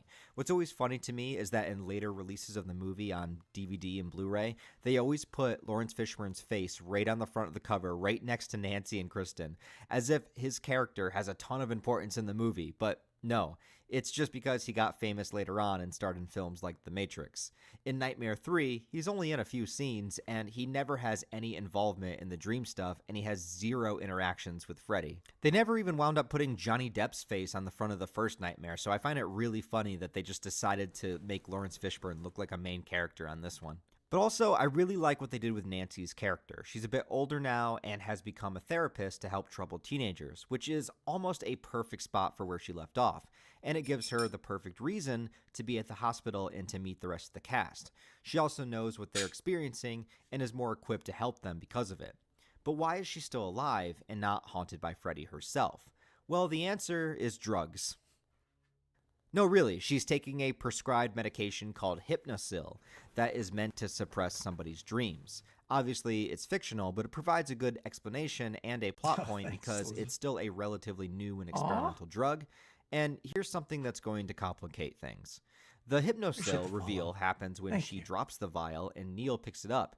And clearly on the vial, it states that it was prescribed on multiple things going on. Sorry. 4/7/86. And this is where it becomes a little bit complicated because the ignoring of Freddy's revenge definitely throws a wrench in this if you're trying to make all these movies canon together with this moment, although it can be easily fixed. But the problem occurs with saying that Nightmare on Elm Street, the original, would take place the year that it came out in 1984, okay? But then Nightmare 2 said that it took place 5 years later, which would be 1989. So when does Dream Warriors take place? Well, you could easily say that it takes place, you know, a couple months later. It could still take place in 1989. You could say it takes place wherever you wanted it to take place. But the fact that her vial of medication was prescribed in 1986, which means the Dream Warriors has to take place in either 1986 or 1987. Otherwise, it's going to be expired. And it does say that it expires in 1989. Now, you could also say that, does that mean that Dream Warriors actually takes place before Freddy's Revenge? But that's also not possible, because if it does take place in 1987 and you want to say the first movie was in 1984, well, that's only 3 years. That's not enough time for Nancy to graduate high school, go to college, get at least a 4-year degree, and become a therapist in some type of way. Now, it probably takes longer than that to become a therapist, but I feel like you need at least 4 years for that to happen. And if this movie did take place in 1989, then that would make sense to me. That would be enough time to make sense. It's probably not enough time to be an actual licensed therapist, but it's at least long enough for me to, in the realm of believability, in the verisimilitude of the movie itself, in a movie where we have dream demons and ghost nuns, it would allow me to believe in that. But that's not actually the case. So how do we solve this problem? Well, I think the only way to solve it is by retroactively changing the year that the original Nightmare on Elm Street came out. Now, I don't think, correct me if I'm wrong, somebody out there probably knows, but I don't think anywhere in the original Nightmare on Elm Street do they ever mention what year it actually is. I am assuming it's supposed to take place in the same year that it comes out, but there's nothing really stating that. And to give Nancy time, say that was her senior year of high school, say she graduates in 1984, then it at least needs to be, or say she graduated in 1984, then it would have to be at least 1989 in Dream Warriors. But because Dream Warriors supposedly takes place in real time, it released in 1987, and it's supposed to take place in 1987, then we got to do some maneuvering here. So if we want to change it retroactively so that Nightmare 2 takes place the year that it came out in 1985, then that means that the original Nightmare on Elm Street would have to take place in the year 1980. Because if this takes place in the year 1980, then it would give us our 5-year gap of 1985, which is when Freddy's Revenge came out. And if Dream Warriors is supposed to take place in 1987, the actual year that's supposed to come out, that would be 2 years after Freddy's Revenge, which, if you want to make this canon, would be enough time for there to be more fear kind of going throughout people, and people, the children of Elm Street beginning to have the fear and rumors of Freddy Krueger once again. It would also give us 7 years since the original film, so that would be plenty of time for Nancy to go to school and get over whatever happened to her. Because in the second movie, all they say is that she went crazy, but there's no real confirmation of that. There's no real Chris, newspaper articles or anything like that. It's just the rumors of the people that used to live in the house before Jesse. So maybe she did go a little crazy for a little bit. Yeah, he's been added to what, Mortal Kombat and to become a Dead by therapist Daylight, right? herself, and that would give her enough time, enough years of training in order to do that. So it's a minor change. It's a little bit confusing, and it's a retroactive change. And I don't think that correct me if I'm wrong. Somebody out there probably knows, but I don't think there was a specific date mentioned in the first Nightmare on Elm Street as to what year it is. And if we only change it from 1984 to 1980, I don't think there might be a little bit of technology that Glenn uses in his room that wouldn't make sense. But otherwise, I think it could work. Because then we have our 5-year gap in between those two, and then we have a 2-year gap, which was in real time, 2 years before both movies came out, which puts Dream Warriors in 1987, the same year it came out. If her prescription was prescribed in I love how he's like trying to nail down the dates via this, or 86 prescription. Wait, no, that wouldn't make sense because her prescription would still be expired. So we would have to move Dream Warriors to 1986. Dream Warriors to 1986. Which would take place 1 year before Dream Warriors actually came out. But still doesn't really screw up anything, I don't think. What I want to do right now. The first main dream sequence after Kristen is admitted to the hospital gives us the first showcase of the enhanced special effects that the movie has to offer. Freddy appears not as himself, but as a giant snake, and it also kind of looks like a penis. It crashes up from the ground, attempting to swallow Kristen whole. And this thing is awesome. And once again, I'm so glad that this was before CGI and that we actually have a giant puppet Freddy Dick Snake and not some CGI abomination. It's fantastic. Kristen actually has the ability to pull other people into her dreams, and so she brings Nancy in for this moment. Nancy manages to save her from the Freddy snake, and it's the first time she's eye to eye with Freddy since back in the day. Nancy is determined to help the kids at any cost, first suggesting to prescribe them Hypnosil, but getting it approved seems to be a problem. Meanwhile, Freddy attempts to attack more of them. A super memorable kill is against Philip, the kid who likes making puppets. First, there's a great stop motion sequence of Freddy manifesting himself as a puppet himself, and it looks awesome. And then he cuts open Philip's arms and legs and essentially rips up his tendons to use him as a puppet himself. I always remember this scene looking so incredibly painful. The special effects are fantastic. And of course, in the real world, it only looks like Philip is sleepwalking. But despite the other kids trying to stop him, Freddy leads him up to the top of the building, cuts the strings, and he falls to his death, making it look like another suicide. The next one is Jennifer, and this is what I would say is the moment that changed everything moving forward. See, Jennifer wants to be an actress, so she's watching a late-night talk show with Dick Cavey and interviewing Zaza Gabor. I guess these were famous people back in the 80s. I don't know. As she dozes off, the interview becomes part of the dream, which starts with a great moment like this. Can I ask you something? Certainly. Who is that from what you think? And then it leads to this. Freddy comes out of the TV, grabs her, and says, Welcome to prime time, bitch! Apparently, this was an ad-lib by Robert Englund himself, but I feel like this line almost single-handedly changed how Freddy was handled for a while moving forward.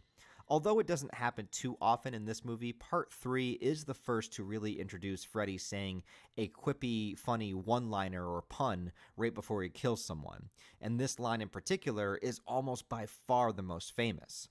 Part 3 is interesting in how it handles Freddy. It's kind of like a transitional film in that aspect, because I would say that Freddy is still mostly kept in the background, he's still mostly scary, but it's also the first to feature him shot with really bright lighting, bringing him more into the focus, and giving him more funny things to say. Basically the beginnings of making him more of somebody you would root for rather than root against. And I think because this movie has such a fantastic cast of protagonists, Freddy is still definitely perceived as an evil entity that needs to be defeated in this one. But this movie sprinkled in a lot more of the funny side of Freddy that would be carried over and tripled down on later on. This line in particular was also the first time Freddy called somebody a bitch. And that would also be carried over into all future movies and become a staple of the character. They even parodied him in Rick and Morty with a character that says bitch constantly. Welcome to your nightmare, bitch. Man, he sure says bitch a lot. You can run, but you can't hide, bitch. I'll talk more about the change of Freddy as we move forward, but yeah, in part 3, it was definitely the beginning. However, overall, since part 3 is such a fun, engaging movie, it almost doesn't matter here, or you don't notice it as much. I think that sometimes people can forget that horror movies can be fun. They don't always have to be non-stop, dark, and depressing. A lot of this movie feels like an adventure film, but with some really dark moments. As they have a group hypnosis, they all go to sleep together, and upon entering the dream world, they showcase abilities that they have in their dreams.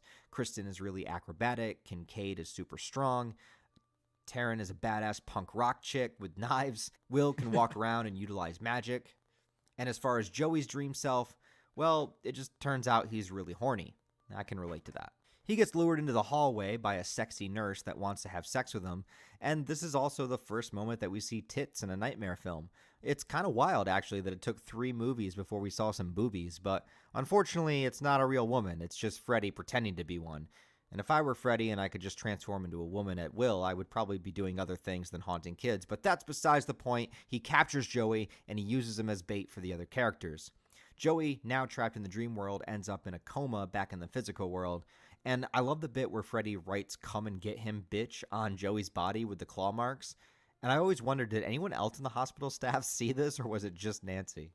Anyways, another plot point in this movie is that Neil keeps seeing this old nun all around the hospital. We find out that she's actually basically a ghost of Freddy's mother, a woman that long ago was accidentally locked in the hospital alongside 100 maniacs that continuously raped her, eventually resulting in her becoming pregnant with Freddy, calling Freddy the son of 100 maniacs. Now, this was not part of Wes Craven's original script or lore for Freddy. This was something that the other writers added in.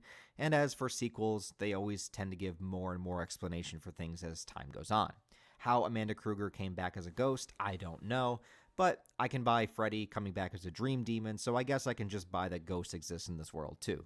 She tells Neil that to stop Freddy, they have to bury his remains and put him to rest. Again, a little strange, a little basic. It's not so much overcoming your fear to beat him, it's just go bury his bones, but it works well enough. Especially since the only person that would know where his bones are hidden is Nancy's father. Yes, John Saxon also returns for this film, no longer in the police force, but a broken, drunk version of himself, drinking himself to death over the passing of his wife, or ex-wife, and everything that happened in the first movie. Anyway, Nancy and the kids decide to enter the dream world to save Joey as Neil drags Mr. Thompson's drunk ass to the junkyard where Freddy's bones are supposedly hidden in order to bury them. This is where things get pretty good. You could tell that they were probably struggling with the budget, but things still turn out pretty exciting. The casualties are Will and Taryn, both killed in ways that are relevant to their characters. Will tries to use his magical powers on Freddy, but it doesn't work. And Taryn's drug addiction is used against her as Freddy turns his fingers into needles and attacks her with them. I always thought this shot of her track wounds opening back up was super disturbing and uncomfortable. The last survivors are Nancy, Kristen, and Kincaid, as they find Joey suspended above what looks like a canyon to hell. And to enhance the Freddy lore, he explains that the more that he kills, the stronger he becomes, because he absorbs the souls of his victims. The souls themselves can be seen across Freddy's body, literally being a part of him. It's super terrifying, and also it would mean that all the people that he kills don't even get to rest in peace. They just become part of him. The next part, too, I'm a little bit mixed on, because Freddy senses that Neil and Mr. Thompson are about to bury his bones, so he leaves the dream world, and he actually manages to possess his own bones.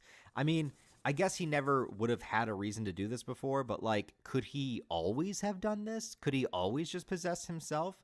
I feel like it would have been a little bit useful before this point, or maybe he could have just done this in part 2 instead of possessing Jesse. I don't know. Anyways, it looks pretty cool, and that's why I like it. It's more stop motion, it's paying homage to Jason and the Argonauts, and he manages to actually kill Mr. Thompson in this moment too. which was a bit of a shock the first time watching it.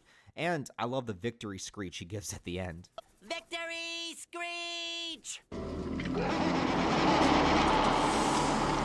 He then returns to the dream world to finish what he started, and Joey finds his dream ability, other than just being horny, and it's to scream really loud.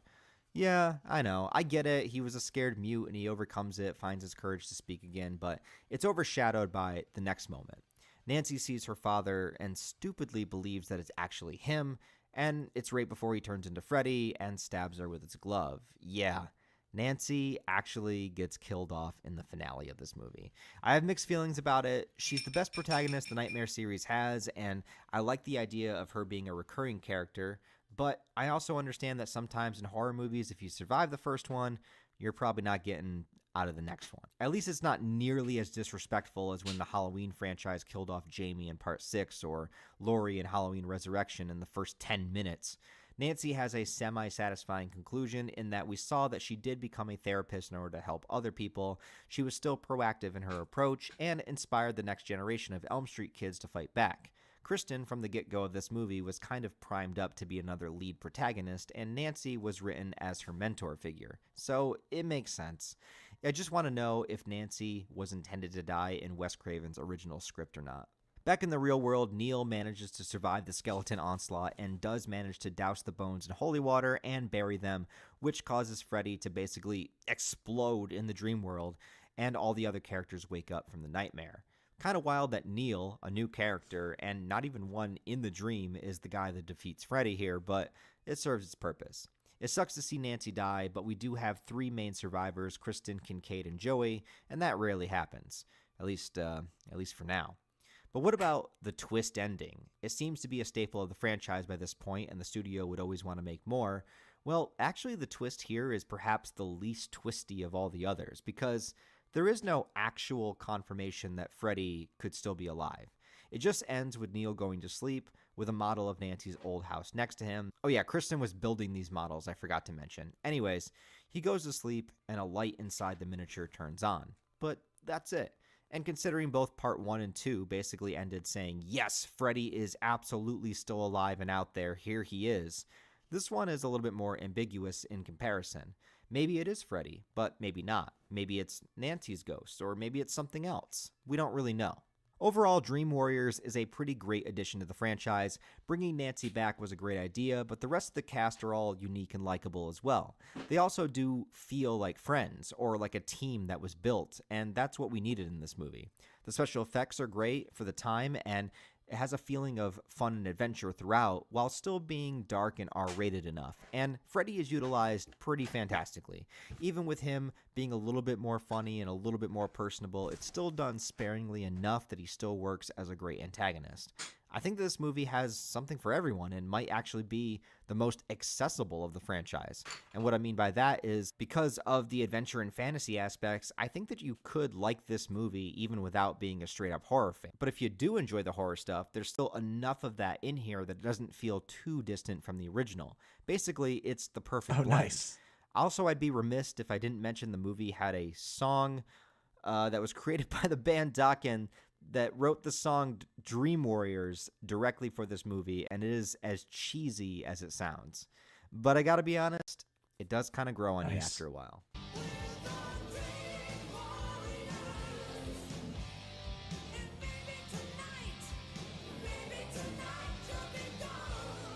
But anyways, Nightmare 3 was greatly received by critics and fans. People loved it, I loved it, and you know what that means? Yep. We got to make a fourth one. So see, when we begin to get into part 4 of the Nightmare on Elm Street franchise, The Dream Master, Freddy Krueger himself had become a household name. It was something that everybody knew about. It was even something that like little children were dressing up as Freddy Krueger to go trick-or-treating. Now, I don't know why anybody would want to dress up as Freddy Krueger to begin with, but children were literally dressing up as, you know, the child murderer Freddy Krueger, to the one point where it might be kind of alluded to that he did more with children than just that. Like, this is the kind of world that we were living in. So Freddy Krueger became this sort of like fun, Halloween aesthetic things people were imitating and parodying and making fun of. And it just became something that everybody knew about. And because of that, there was no more mystery or mystique to the character. And thus, Freddy was no longer scary. It's even crazier when you think about it, the fact that the original movie only came out 4 years prior, and that between 1984 and 1988, where nobody knew who Freddy Krueger was, in just that amount of time, Freddy Krueger just became so synonymous with horror and just within the population and the zeitgeist of humanity that it just became that iconic character in such a short amount of time, which is endlessly impressive, but also makes things a little bit more difficult when you're making a horror movie. And now you're going to get to the point where people are going to be rooting for Freddy Krueger. They want to see Freddy Krueger kill people. No longer do they attach and identify with the main characters and the protagonists that are fighting him. Instead, you have people going to the theater dressing like Freddy and wanting to see Freddy do his thing. And it's a little bit of a double-edged sword, because I can definitely see the fun of watching Freddy just tear through and mow down teenagers and just murder them in all of these creative dream aesthetic ways. It is a lot of fun. But it also takes something away. It takes something special away that we began with back in 1984 that I don't think really returns ever again until Wes Craven's New Nightmare, but we're not quite there yet. We're in part 4. And as part 3 had particular moments where Freddy was a little bit funny, or he said a little quip here and there, it wasn't quite that overbearing yet. So part 4 had an interesting direction that they could go. They could try to bring it back to its roots and make Freddy terrifying again and make him disgusting and scary and something that would be in people's literal nightmares in real life. Or they could double down and basically make Freddy like a action 80s protagonist, someone similar to Sylvester Stallone or Arnold Schwarzenegger, where every time they would kill somebody significantly in a movie, they would have some sort of like cheesy pun or one-liner that came after it, which happened in almost all of these 80s action movies.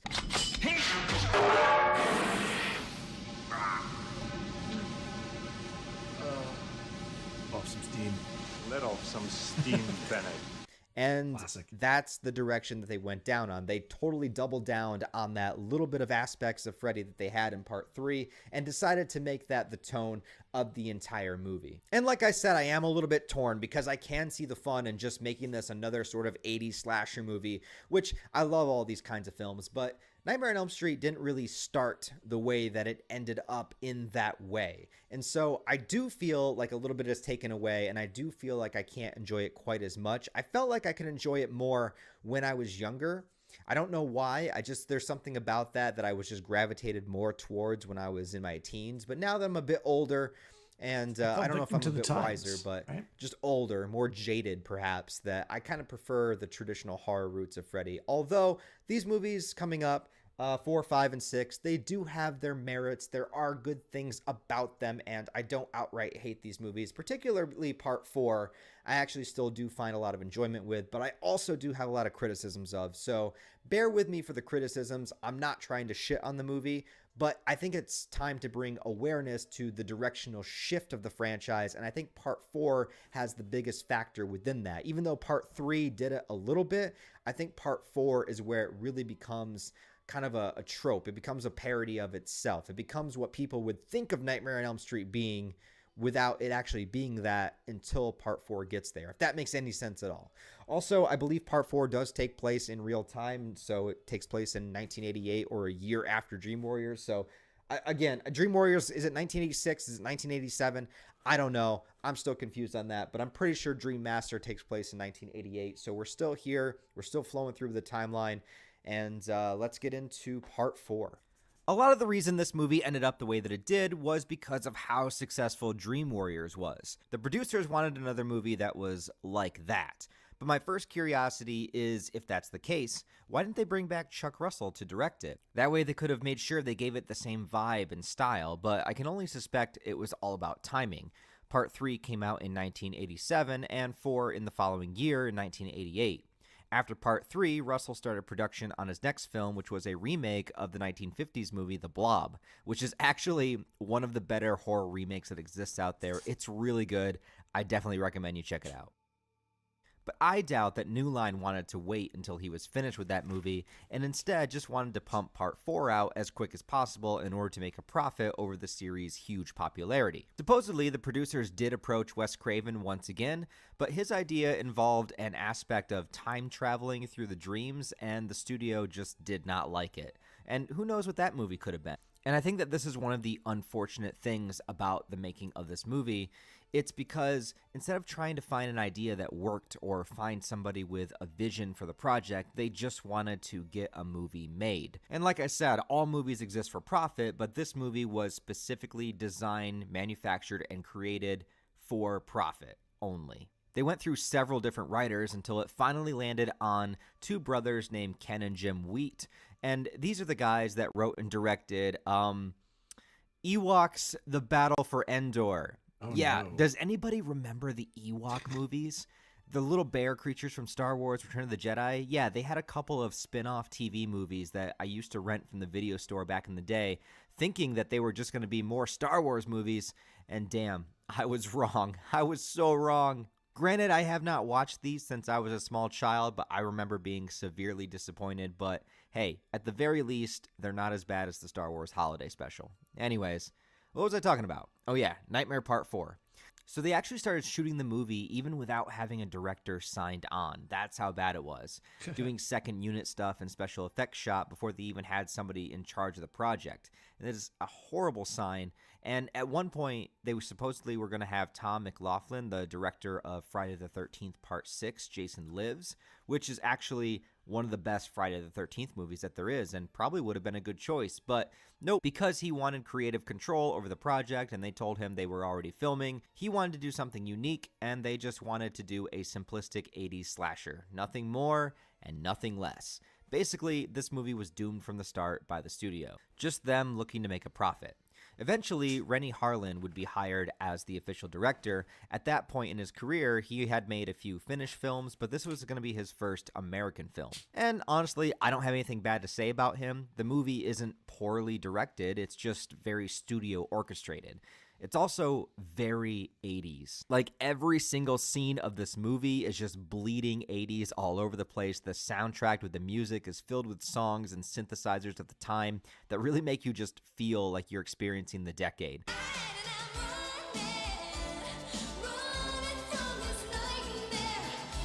The way the characters dress, the stereotypical archetype of the teenagers. I think more than any other Nightmare film, this one embraces its decade so much that it kind of just feels like a time capsule. A part of me really wants to go back and enjoy it, but sadly, I was born a year after this movie came out, so I never got to experience the 80s the way that I want to. But hey, at least I always have Nightmare on Elm Street Part 4, The Dream Master, to look at when thinking about it.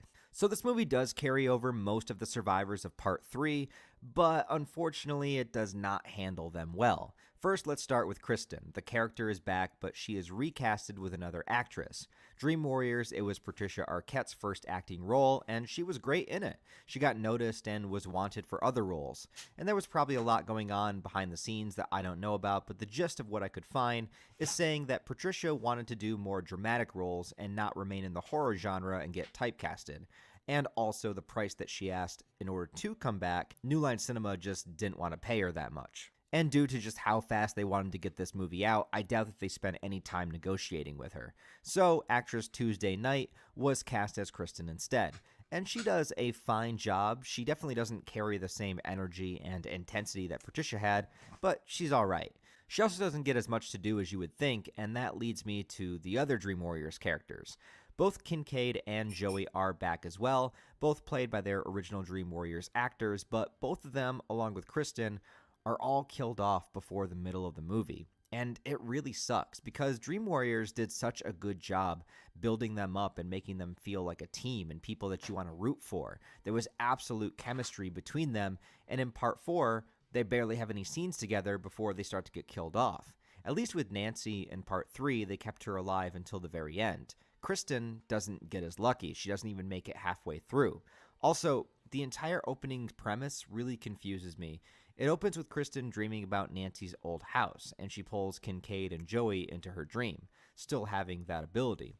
And although she's scared, it's only a regular dream, and Freddy is still out of commission at this point.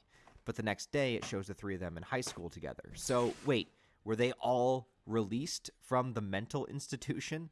And what the hell happened with the aftermath of all that anyways? At the end of Dream Warriors, 2 more kids, along with Nancy, would have all wound up dead inside the asylum. Kristen, Joey, and Kincaid are the only survivors. If this movie takes place in real time, then it's only 1 year after Dream Warriors, so they're just released and out here and okay and everything's fine now. I mean, I guess with Freddy gone, they would stop having night terrors, but just releasing them like that all at once and they just go back to high school casually sounds kind of strange, but whatever. I'll buy that enough. But what about Neil, the psychiatrist that literally saved everybody by burying Freddy's bones? He is nowhere to be found and not even mentioned in this movie. You would think he would act like a mentor character or somebody that Kristen would go to if she thinks Freddy is back, but he's just not here at all. I guess he skipped town or something. I don't know. I imagine when Freddy revives that Neil would be the one that he would be most pissed off at since he's the one that put him to rest. But it never seems to matter. And since the Dream Warriors are all going to die, we need new characters. Kristen is dating a guy named Rick, who is just a spiky-haired 80s cliche that really likes karate. But something that irritates the hell out of me is that he clearly has no training whatsoever.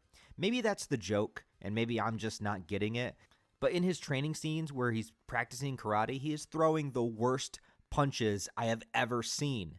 His arms are just straight out. Sometimes they look like noodle. There's absolutely no form in his movements. It is just so ungodly bad. Could they not just train the actor how to throw a punch? Like, if he's supposed to know karate, you would think at the very least they would just show him how to do a jab, a cross, and a front kick. It's not that hard. See, it literally would have only taken a couple of seconds to show the actor how to do this, and you can already tell because of the quick cut editing style of the scene that it's trying to desperately cut around the fact that the actor has no idea what he's doing whatsoever. But with all of the 80s action movies that existed out there, the Bruce Lee films of the past, or anything that they could have done, they didn't even need an actual karate instructor to show him how to do anything. They could have just said, hey, watch this and imitate it. It's not that hard. I don't understand why Karen? they didn't try to do anything with this character. And look, I'm no expert, man. I took some martial arts classes when I was a teenager. I keep up with a little bit of a boxing routine, but I don't train like that. I don't fight. I don't spar people anymore. But dear God, man, this is you to throw a jab. You look at your target. All right, you hold your guard up to protect yourself, and when you throw your punch, you got to be able to retract it very quickly, right? And you're not just throwing a straight arm. Because if you notice, in the scene, he's literally just doing like this. What is he doing? What is that? What is this? That's not punching. That's not karate. You throw a jab. You put your feet planted firmly on the ground. You kind of got yourself at a slight 90-degree angle here. You got your guard up because you're protecting your vitals, all right? You throw your jab, you look at your target, your fucking jab hits where your eye point is, you hit it, you make sure your thumb is on the bottom of your hand so you don't crush that, you probably fuck that up too. And you do your jab, all right? And the thing is, you're throwing your body weight into it. So instead of just throwing your arms like a noodle, all right, you throw your body weight into it, right? So you push forward a little bit, that's your jab, your cross, you pivot on your back leg, you swing your body over because you're pushing your body weight into it, so your jab is kind of to set up your distance. Your cross is your power shot, and that's it. Jab, cross, jab, cross, jab, cross. All right, now have him imitate that. That's not too fucking hard. He also throws some front kicks, all right? He's going, whoo-ah! Right? You can't do that shit. You gotta hit with the ball of your foot. You gotta hit where it's actually gonna hurt your target, right? So here, all right, you're lined up. You kind of got your stance ready, all right? When you lift your leg up, He's really going after this, so isn't he? again, you look at your target, and your foot hits your target, all right? You don't break that eye contact, right? That's your front kick. I can't even do it that well. I don't even do front kicks anymore. I'm wearing jeans. I haven't trained for needs to be 10 said years. is that the speed at But I can which still they do it film better than these Rick, films, all right? Look, man, I never thought that I would there be wasn't trying time to do any of this martial stuff. arts lessons in a Nightmare on Elm Street video, but here I am, man. Jab, cross. If you want to throw a hook too, you're gonna come around, you're gonna hit your target like that. Bam, hook, low hook, high hook. Hook on this side, hook on this side, right? Jab, cross, hook, uppercut. Jab, cross, hook, uppercut. That's it, man. That's all you gotta do. That's all you gotta fucking do. It's not that hard. Anyway, His sister, Alice, played by Lisa Wilcox, will essentially become our new protagonist, and she's also fine. She is a little bit of a Nancy clone, but not quite as memorable. She starts out a bit timid and docile, but pretty intuitive, and as a character, she finds her strength and agency slowly over the course of the movie, and goes on to face her fears similar to the way that Nancy did. And all the other characters are not really characters at all. They are just cliche cardboard cutouts of 80s teens. You have the nerdy girl with huge glasses and has asthma. You have the jock character with the heart of gold. You have the big poofy 80s hairspray girl who is really into fitness, and all of their little quirks are just here to give Freddy something to kill them with later on. Unlike in Dream Warriors, these are not characters that you're supposed to root for or identify with. They are just here for a body count. And like I said, this is really Freddy's movie. In fact, it's the first time that Robert Englund gets top billing in the opening credits. So we know that that's what people are here for, and let's talk about it. Because Freddy's got to come back. And Freddy's resurrection makes no goddamn sense. Kincaid has a dog named Jason that is in his dream with him, and I wonder if that's a deliberate reference to Jason from Friday the 13th, but I'm not sure. In Kincaid's dream, he's taken to the junkyard where Freddy was buried. Jason the dog, and I'm not shitting you here, he pisses all over the spot where Freddy was buried. The piss turns to fire, and then the ground opens up, and his bones fuse back together, grow flesh over top of them, and then Freddy is just alive again. Okay. So what the fuck were they thinking here, all right? This is so clearly just an example of that we have no idea how to bring Freddy back, so let's just make a dog piss on him. Like, what?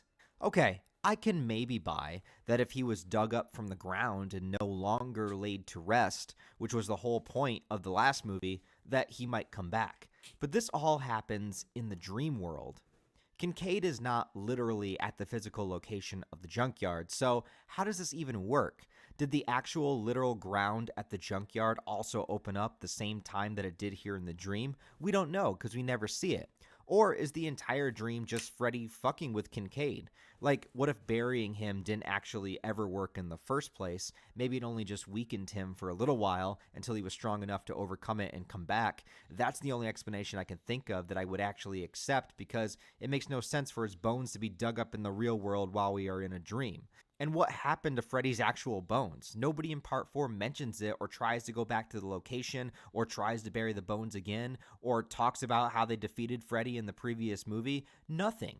We do know that Freddy can possess his own skeleton, so maybe he did that again and dug himself out and then hid the bones in a different location, but this is all just extreme headcanon and not in the movie at all, and it's one of the many frustrating things about it. Because you have to take huge leaps of headcanon just to understand why anything is happening.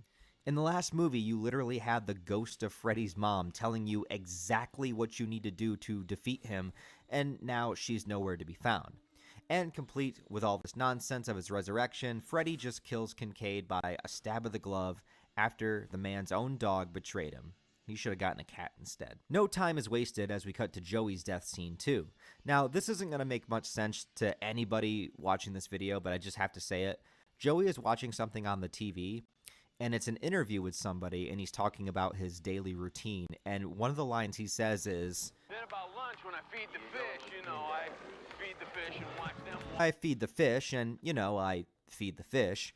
And for some reason, that line has been stuck in my head for 20 years. Then about lunch when I feed the fish, I feed the fish and watch them.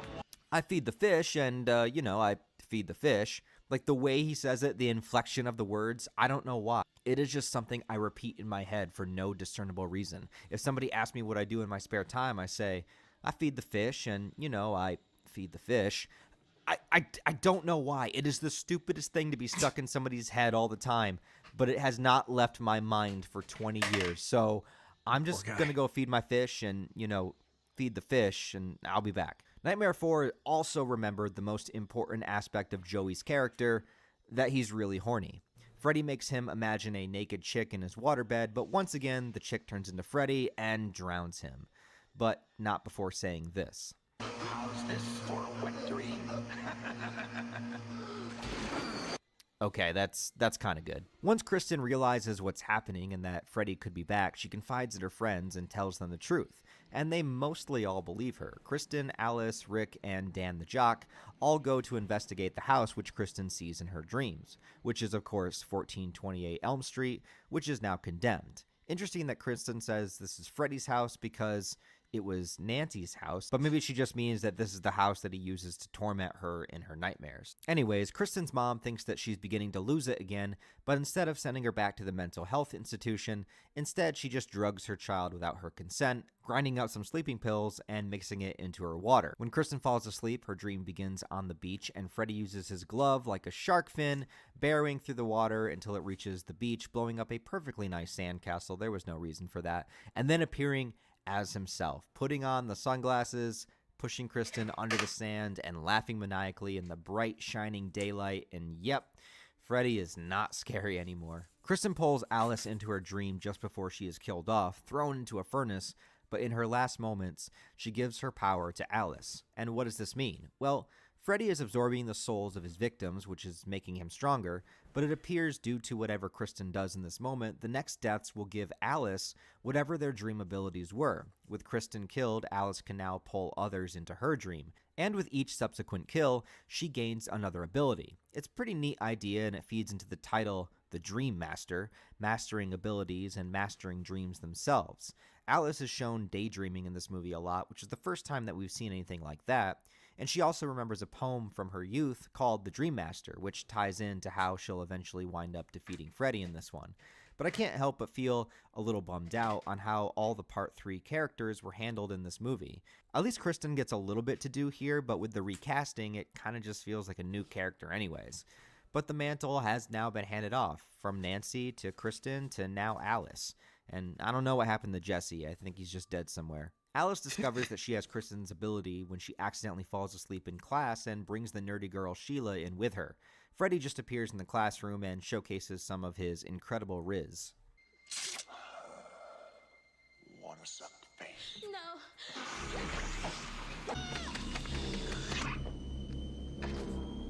You flunked. The next death is Rick, and it's probably one of the dumbest kills in the entire franchise. He's in a karate dojo in his dream fighting an invisible Freddy, and if you thought his training in shadowboxing was bad, this is just cringe to look at. It hurts, man. It physically hurts. Could you not just watch like a Bruce Lee movie or something before filming this and just try to mimic it? Just try to make it seem like you know karate a little bit? Anyways, he manages to kick Freddy's glove off, and then it becomes visible, and then the glove flies up and stabs. This kill sucks, man. Alice then gains Rick's ability to use nunchucks, and the scene where she figures that out is so painfully a body double that it actually hurts to watch. Alice goes into another dream, which is kind of cool, where she's watching the movie Reefer Madness and then gets sucked into the screen. But there's also the pizza scene. Alice works at a diner, and in the dream version of it, Freddy shows up and has a meatball pizza with him. And all of the meatballs look like somebody that he's killed. He stabs one and eats it in front of her. Maybe the scene is meant to be gross, but it's just really silly. Okay, one cool thing that I like is he puts Alice into kind of a time loop to distract her. Every time she gets closer to her friend Debbie in order to save her, she's transported back to the diner starting from scratch.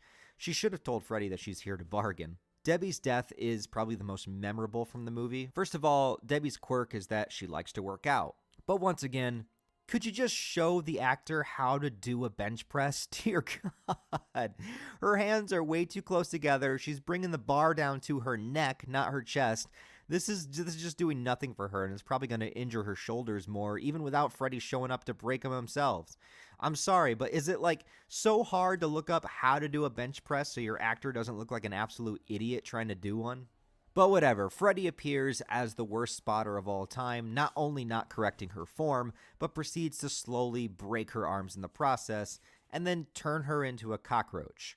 Earlier in the film, she expresses how much she hates bugs, so yeah, Freddy just turns that against her in this one. It's a pretty great special effect. First her arms fall off, and then she grows these insect legs out of them. Then she gets stuck in a glue trap, and her face skin is ripped off as she tries to pull herself up and get out. All before Freddy just squashes her entirely. It's a pretty fun kill. You can check in, but you can't check out. Alice and the jock Dan develop a bit of a relationship over the course of the film. It's not super impressive or anything, but they do have some decent chemistry. Eventually, they get into a car wreck together. Dan is injured, and she's trying to stop them from putting him under anesthesia, but ultimately she has to go off on her own and gear up for the final battle to face Freddy, putting on an item from all of her friends. There's a gimmick where the mirror in her bedroom is filled up with pictures of all of her friends, so she can't actually see herself in the mirror. She takes the pictures down, sort of symbolizing that all of them are with her now. She's got the karate abilities from her brother, the intellect from Sheila, the fitness of Debbie, Kristen's ability to pull others into her dream, and she's going to face her fears as the Dream Master.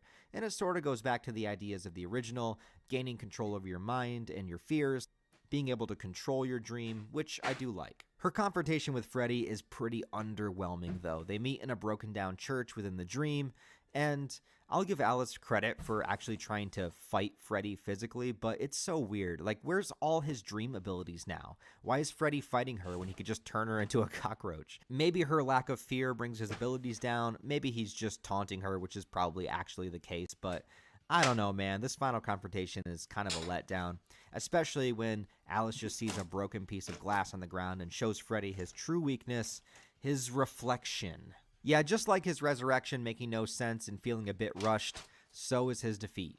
The Dream Master poem Alice remembers has a line in it saying that within the reflection of my mind's eye, the evil will see itself and it shall die. So basically, because Freddy sees himself, it works. There's also some kind of mirror symbolism going on. You know, Alice seeing herself for the first time as positive because she's good and righteous, and Freddy seeing himself as bad and backfires because he's evil.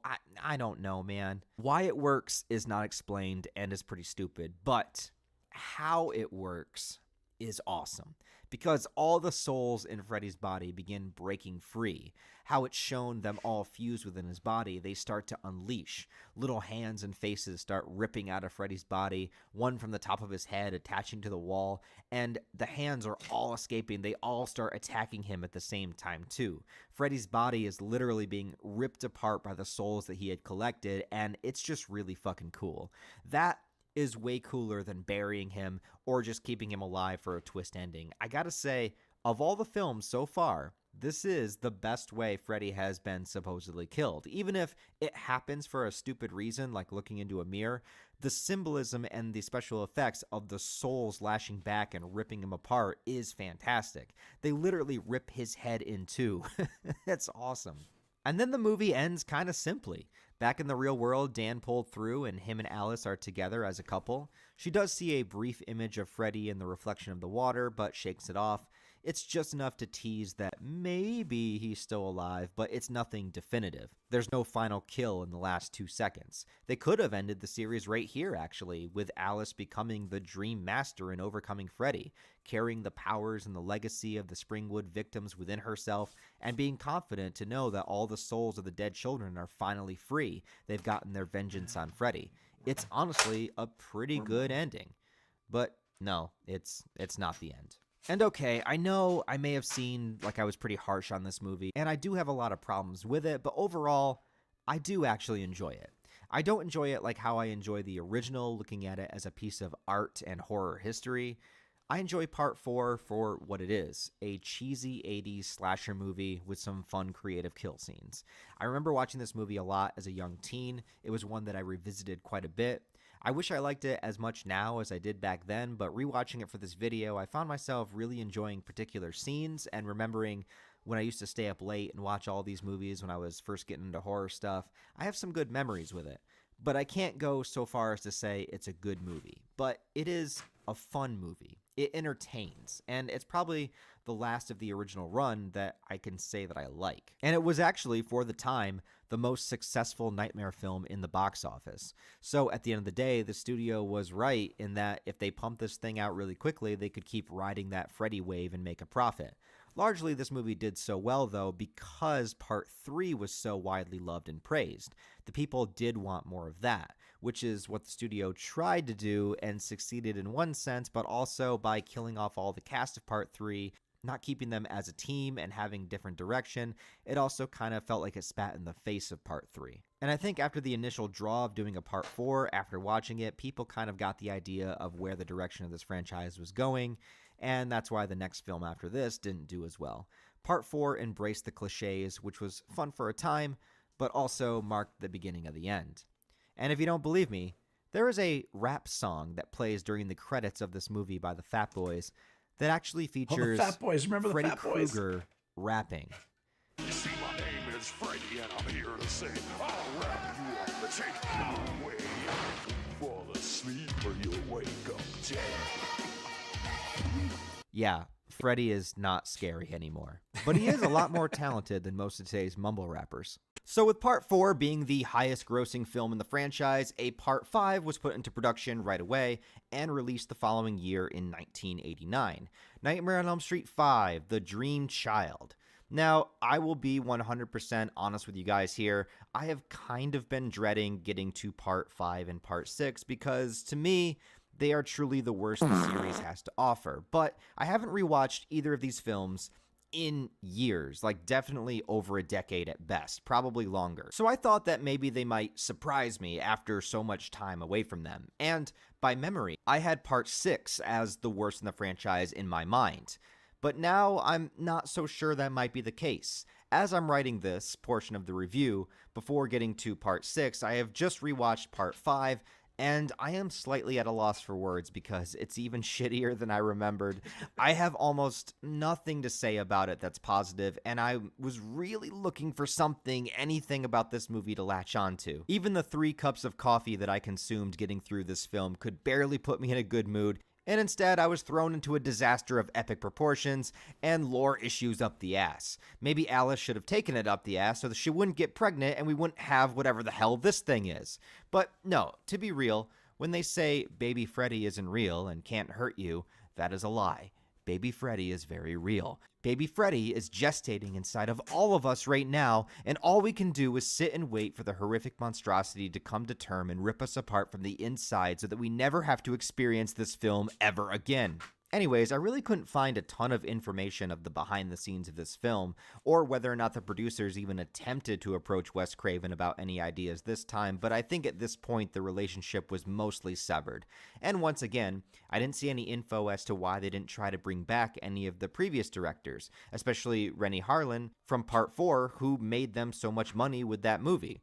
But they were also on a trend now where every Nightmare film had a different director, and that can be a good direction to go sometimes because it gives each movie its own tone and own style. Even though I enjoy consistency, there is something fun about every movie having its own unique identity from the others. For this one, they got a guy named Stephen Hopkins, who had only directed one previous movie at the time called Dangerous Game, which I have never heard of and don't know what it's about, but he also would go on to direct Predator 2 after this Nightmare movie, and I would really rather talk about Predator 2, but I guess I have to save that for the Predator retrospective video. Shit happens.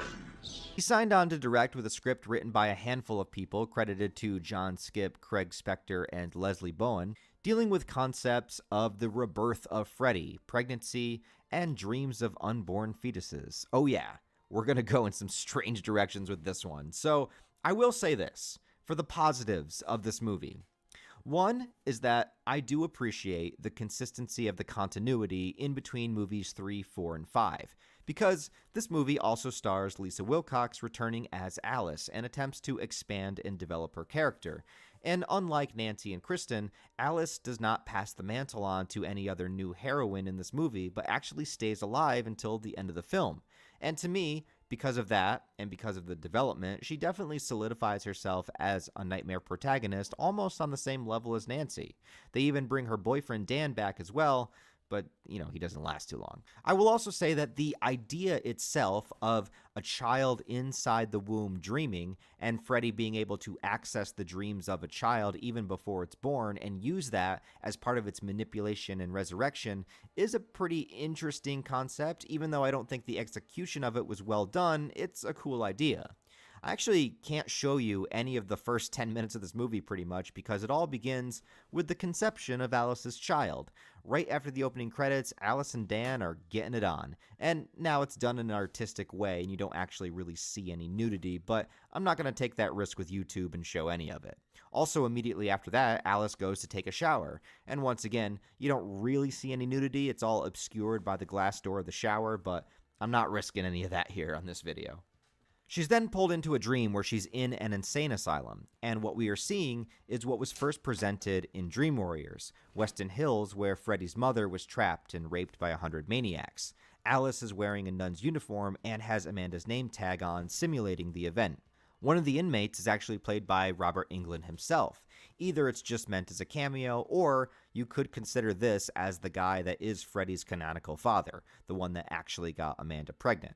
Now in part 4, they may have seemed to peek the ways of the most ridiculous way possible to bring Freddy back, having a dog piss fire on his resting place in the dream world and somehow bring him back, but at the end of part 4, Freddy is literally ripped apart by the souls that he had consumed. It's a pretty definitive ending, but not really. And I can buy into this one a little bit because if all the souls escaped, then he would be severely weakened, but not necessarily dead. So he has to regain his power and build himself back up again.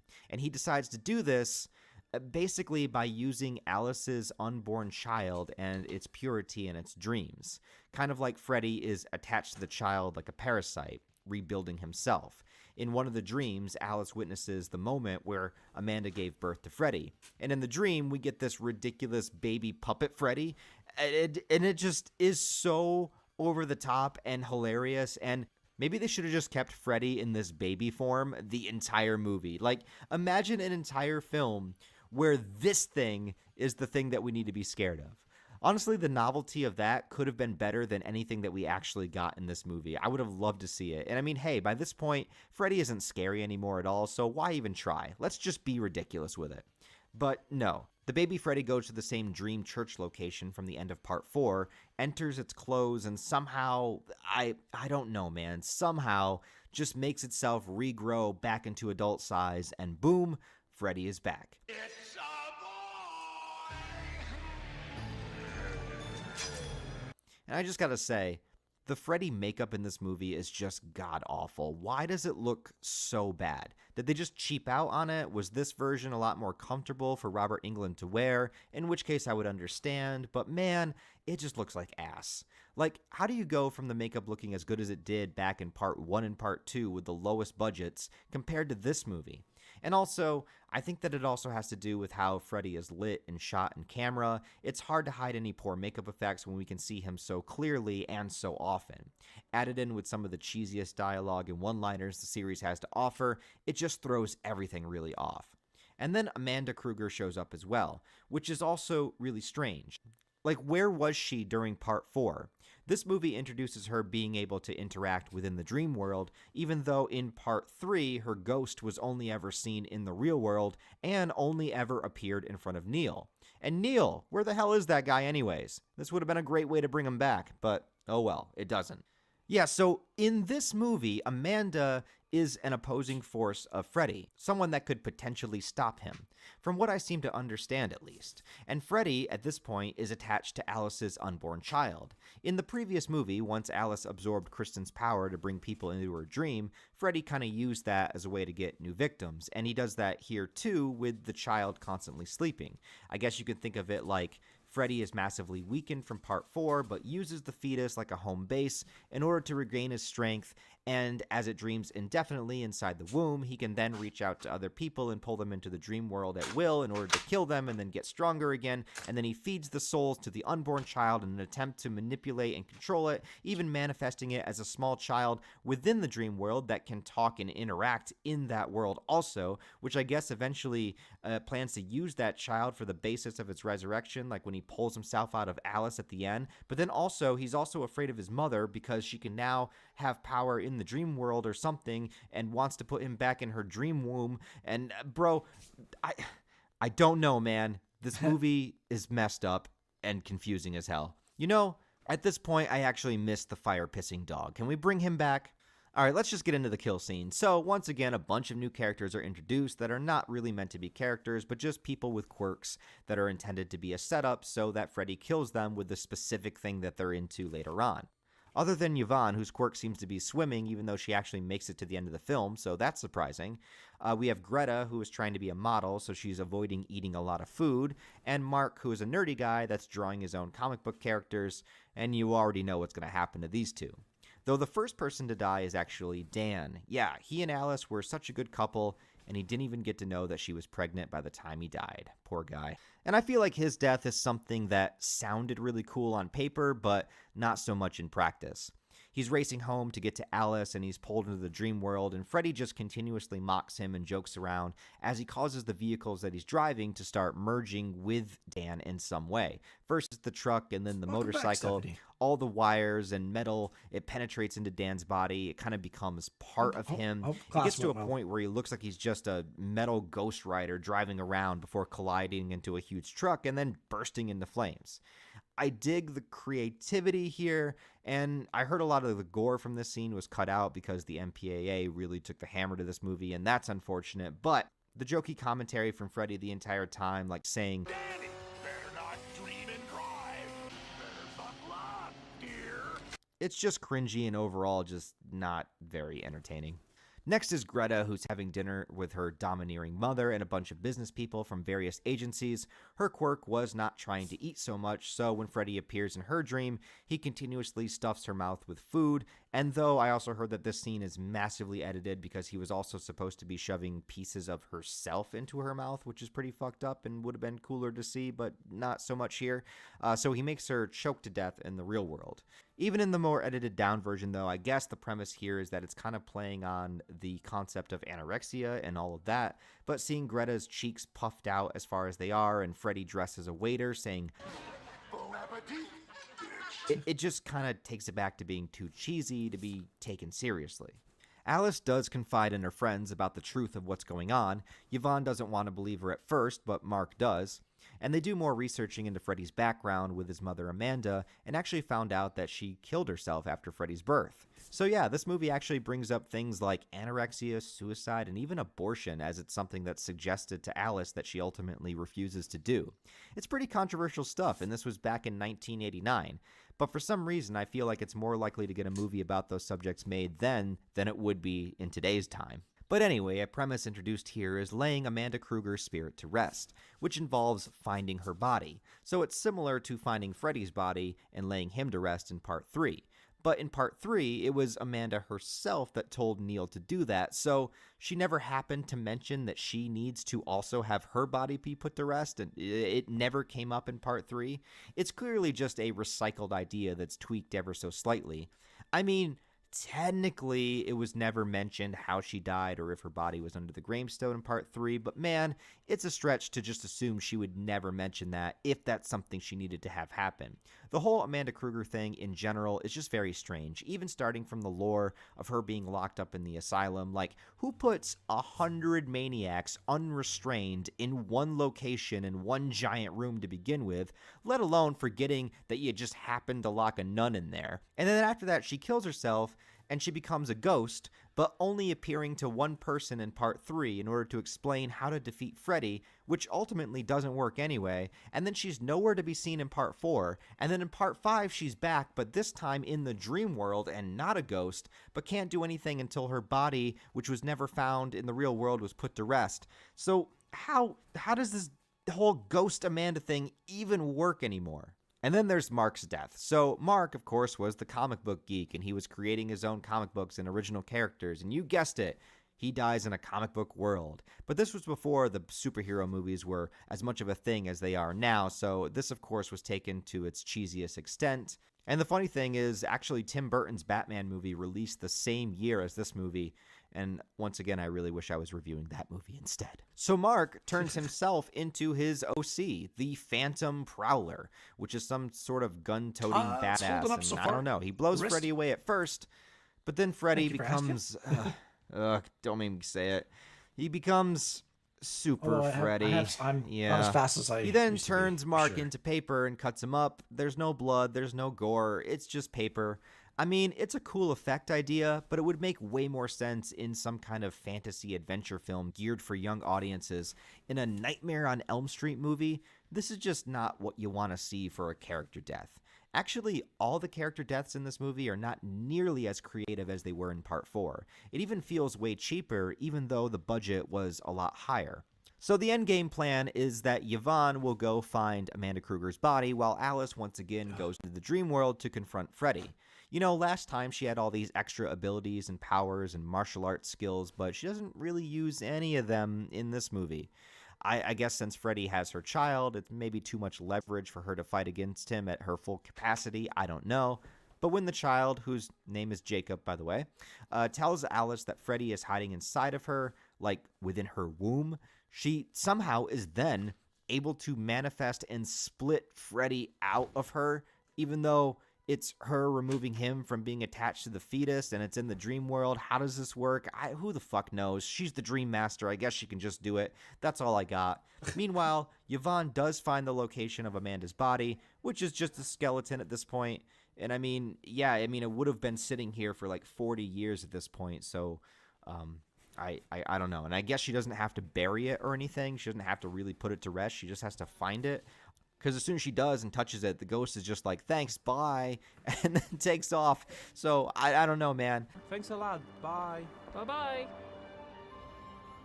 Maybe the movie was just getting too close to the end of its runtime and they needed to hurry things up. But then, this somehow brings Amanda into the dream world, and she pulls the souls out of Freddy's back, transfers him back into the ugly Freddy baby from the beginning, and then puts him back inside of her womb, I guess. And this doesn't even seem to work in this movie because he reaches out of her womb as the doors close, kind of symbolizing her locking him away, but it's not too foolproof. In the final scene of the movie, Alice and Yvonne and Alice's father are all still alive, and it appears that months have passed because she has given birth to Jacob, the baby in her arms, and all of them sit down for a picnic in the park. And it seems as though it's going to be a happy ending. Although in traditional fashion, the film ends with a tease, as the jump-roping dream girls seem to be in the park too, humming the Freddy nursery rhyme. And as annoying as that is, this concludes Alice's involvement in the franchise. So whether she lives or dies, whether this final moment is a dream or not, whether she gets to have a happy ending, it's kind of left up to our interpretation. No ending to any of these movies so far is definitive in any way, and I think other than the original, this one actually annoys me the most, mostly because of the next movie not continuing it and the continuity being so good in between this point. We'll also get to part 6 in a moment, but I have to assume this is maybe signifying Alice's death, because she's nowhere to be found in the next movie, and that movie is about Freddy attempting to reach beyond the town of Springwood, which would assume all of his business is done there. Also, the next movie doesn't even attempt to explain away that Freddy revived after the moment of getting pulled back into Amanda's womb, so clearly, whatever Amanda did, it didn't work. The fate of Alice and her child is left up in the air to the viewer. She does appear in one of the Freddy vs. Jason vs. Ash comic books, but that is a whole other thing, and I wouldn't necessarily consider that canon. You can also assume that maybe after this, she left the town of Springwood for good in order to raise her child somewhere far away, but once again, it's up to our interpretation. Even though I like Nancy and Kristen better than Alice, I can at least appreciate that they try to continue and develop her character. But overall, this movie is a convoluted mess with a bunch of contradictory lore that doesn't make any sense. The plot is a nightmare to try to follow, no pun intended, and other than Alice, all the characters suck. The kill scenes aren't even that entertaining, they're not really that memorable. The Freddy makeup looks like melted butter, it's awful, the effects aren't really that good, there's nothing scary in this movie, and it's remarkably forgettable. I'm sure it has its fans, and I'm sure that some of you watching are hating me for saying this, and I'm sorry, but I gotta be honest, I really think that this is a bad movie all around, and not like so bad it's good, or so bad that it's hilarious to watch. It's just bad. I think the Nightmare series had definitely worn out its welcome by this point, and it was showing hard. The studios and producers probably also realized this, which is why the next film was intended to lay Freddy to rest for good and be the final installment of the franchise. It's Super Freddy! These are alive.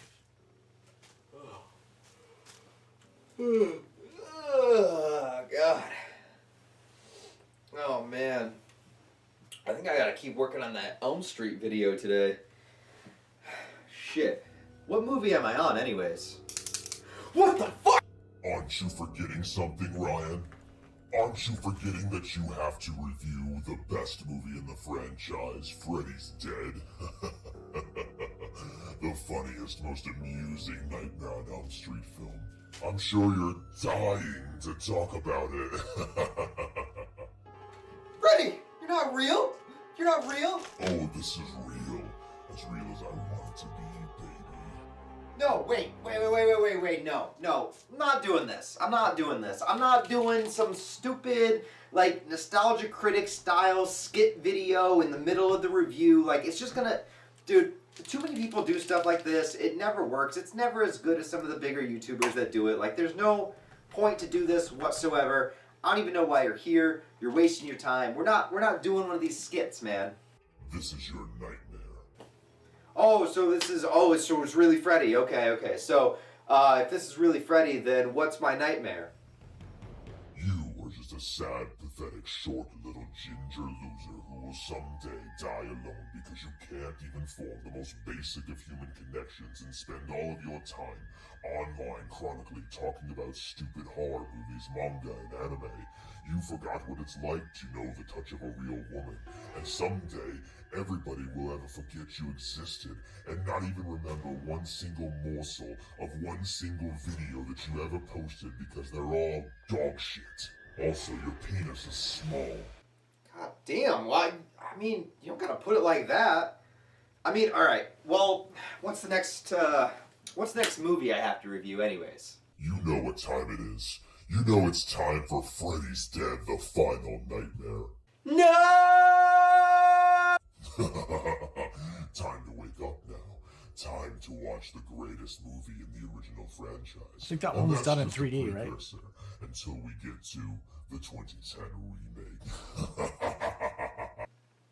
Oh, just, oh God. Whew. Oh, fuck.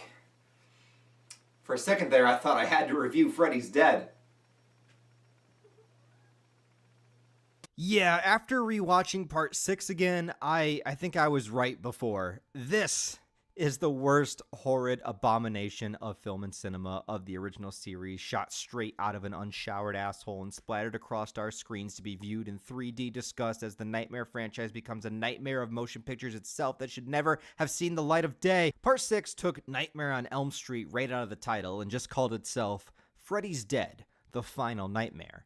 And I guess I have to give credit where credit's due. Even though there are 2 more Robert Englund Freddy movies after this still remains the last traditional Freddy movie in the series, because New Nightmare is disconnected from this continuity, and you can consider Freddy vs. Jason a crossover film. So in a way, unlike many other horror series that put the word final in the title, this one is mostly correct. The idea was to lay the franchise to rest. This would be their 6th movie within 7 years, so beating the series to death would be an understatement. So one last ride to finally kill Freddy off for good. And that's a great idea. Think about how epic the final Nightmare film could be. You could bring back past characters maybe, or make Freddy his most powerful self. You could right the wrongs of the mistakes of the previous sequels and bring it back to its roots, reminding us why Freddy is so terrifying in the first place, reminding us why he's a haunting, sadistic figure within the shadows of our nightmares, preying on the young and fearful. Dive back into those themes of facing your fears and overcoming darkness. Bring everything full circle for one final epic conclusion. But no. This movie could arguably be considered a straight-up comedy. It's the worst Freddy's ever looked, the most ridiculous Englund performance he's ever put in, with him completely hamming it up for the screen in every single scene, basically winking to the audience. The kills are wacky and over the top, kind of like a live-action cartoon, and the way that Freddy is killed off is about as lame and uninspired as you can get. Also, this movie attempts to cram in a bunch of previously unmentioned lore and explanations for Freddy Krueger, including his history, family lineage, and even these worm-like demon things that gave him his power. Wait a second. A 6th installment of an ongoing slasher franchise that out of nowhere tries to add in a bunch of exposition and explanation as to why the killer does what he does and where he gets his power from? Yeah, this is like Halloween 6 Curse of Michael Myers all over again. Well, at least there isn't a weird cult in this movie controlling Freddy, or a producer's cut where he's stopped by little crystal rocks on the floor. No, it doesn't seem to have any of that, but it does have random-ass cameos like Roseanne Barr and Tom Arnold acting like insane parents that lost their children in Springwood, as if they have any relevancy to this franchise at all. Directing duties to this movie were given to Rachel Talalay, and this is the first movie that she ever directed, but she was basically given the job because she had worked behind the scenes as a producer for many of the previous Elm Street movies and was already employed by New Line. Now you would think somebody that had been basically involved with the series since its inception would feel a sense of importance for this final film and maybe want to bring it back to its roots, or at the very least make Freddy feel scary again. But no, this is just an outright comedy. I even remember when I was younger watching this one thinking it was so weird compared to the others. Were they trying to make it as silly as possible? Well, let's get into it. I think there's no greater understanding of what this movie is to become when it starts out with a quote from Friedrich Nietzsche and then immediately cuts to a quote saying "Welcome to prime time, bitch" by Freddy Krueger. Remember when I said that that line almost single-handedly changed the entire direction of the character in the franchise? Well, this is the ultimate result. We also get this text, first telling us that Springwood is located in Ohio. I can't remember if that's ever been mentioned before, but Ohio is a horrific hell on earth, so it makes sense that it would be the basis of Freddy's location, but also that this movie takes place 10 years from now. So this is where things get strange. In the beginning of Freddy's Dead, The Final Nightmare, it is told that it is 10 years into the future, but we're not exactly told 10 years from what date. Now, this movie comes out in the year 1991, which is 2 years after the last movie, which came out in 1989, The Demon Child. So Freddy's Dead comes out in 19...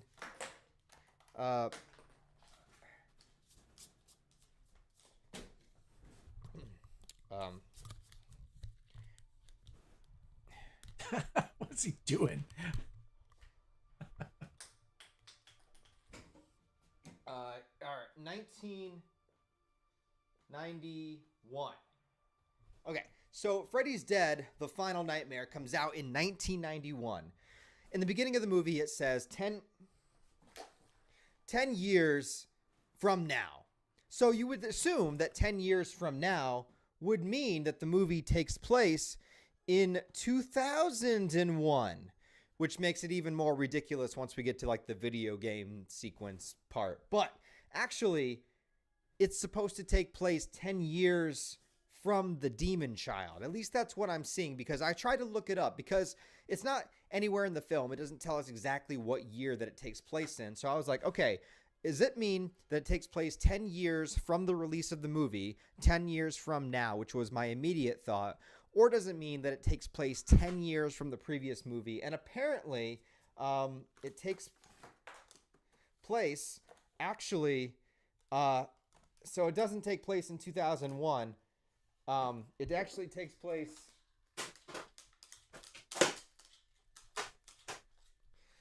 okay, so it actually takes place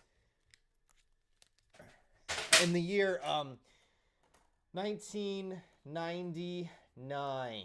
All right, so it actually takes place in the year 1999. So right before the new millennium, 1999.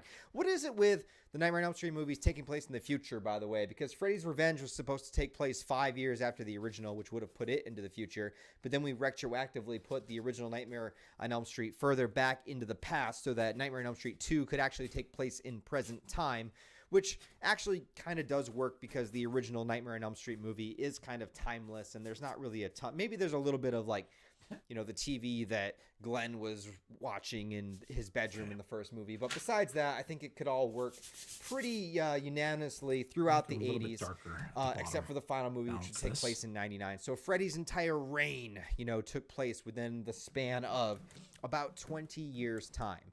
Now, also, this is the final nightmare, so this is supposed to be the final movie that's happening here. But there is something a little bit strange, because eventually there would be a continuation. Eventually, we would have Freddy versus Jason, which takes place and was released in the year 2003. And we are not to that movie yet, but that would, of course, take place 4 years after this film. Or you could say, you know, the original idea of it taking place in 2001 but whatever. But the strange thing about that, and I'll get into that as we review the film, is the state of the town of Springwood in Freddy's Dead is pretty much to the point where, as it explains in the beginning of this movie, every child is dead. There are no kids.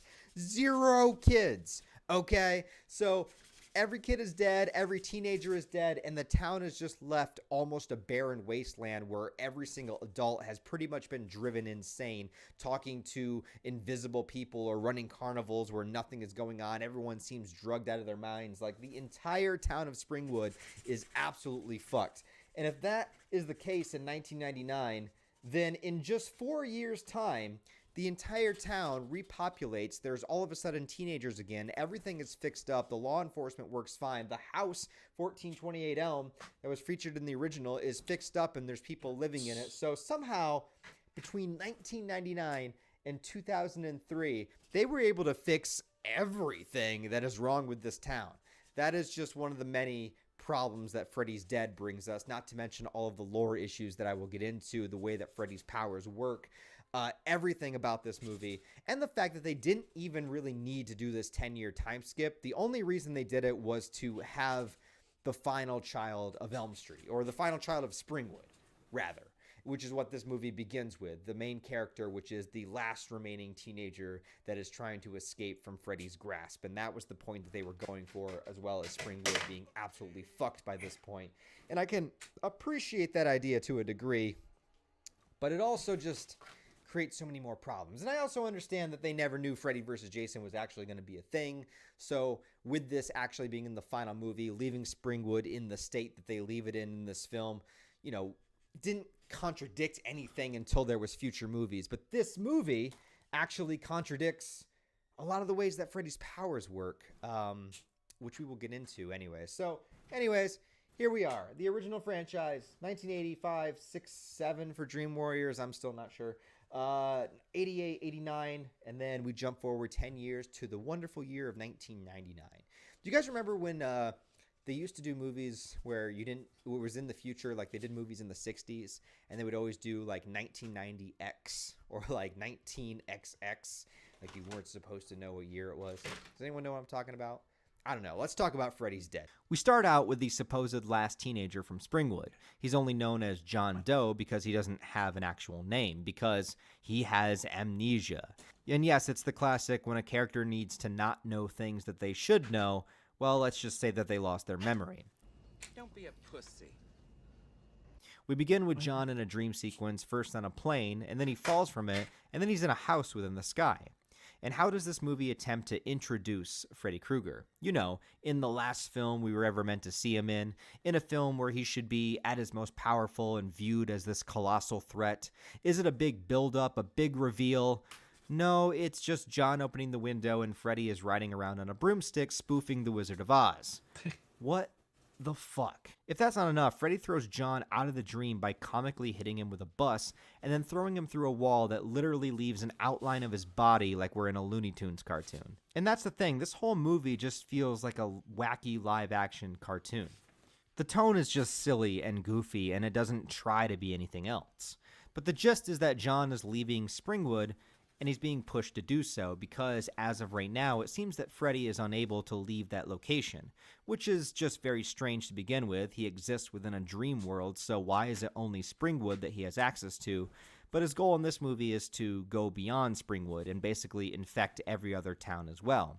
And to do that, he needs the help of somebody else. Next, we are taken to a youth shelter and introduced to this movie's victims.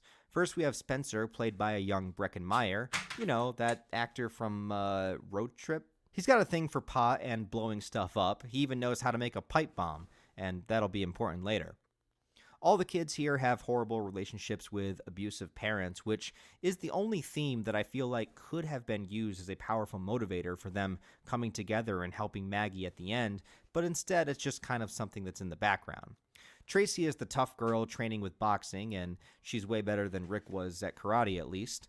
And then we have Carlos, whose quirk is needing hearing aids. So you already know exactly what all of the nightmare sequences are going to be like. But one of the therapists here to help them is named Maggie Burrows, someone who seems to really care about the kids and also has some strange dreams of her own that she can't quite figure out. But don't worry, there's another therapist here too named Doc. Yeah, just Doc. And he just so happens to be a dream expert and knows exactly about literal dream demons that roam the subconscious, looking for evil to give their power to. I can't imagine how that comes into play, or that this dream expert just so happens to be working alongside Maggie, who is, spoiler alert, Freddy's daughter. Yeah, we're going down that route. Freddy can't just be killed off by a new protagonist, or maybe Alice or somebody else from a previous movie. It's got to be a daughter that was never mentioned or even hinted at once in previous movies. And I could buy Freddy having a kid easily enough, but it gets harder to suspend belief when it wasn't just like Freddy knocked up some random girl, or worse, maybe raped somebody, which would be within his character, a child he disregarded and maybe never met or something like that. But no. We actually have flashbacks of human Freddy Krueger not only raising his daughter until she was like 6, but also apparently having a wife also. So you're telling me that in all the research, in all of the other movies that the protagonist did on Freddy, none of them found out or knew that Freddy was married with a child? Also, I'm trying to imagine Freddy's present personality and him actually finding a girl to marry him and give him a child. I mean, I guess it makes sense. Think about how many real-life serial killers have a bunch of girls that simp over them. It's kind of gross, really. But his wife is supposed to not have known about the killings. It's only when she finds out and sees a torture chamber in their basement that she freaks out, and then Freddy kills her. She does seem to be in a lot of fear when she confronts him, though, so she could have been somebody he found easy to manipulate and control.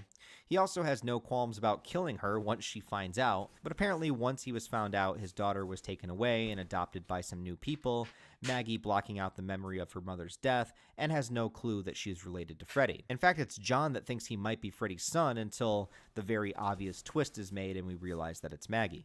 Because John carries an article about the event in his pocket, talking about Freddy in Springwood, Maggie decides to take him to Springwood to see if it'll jog his memory.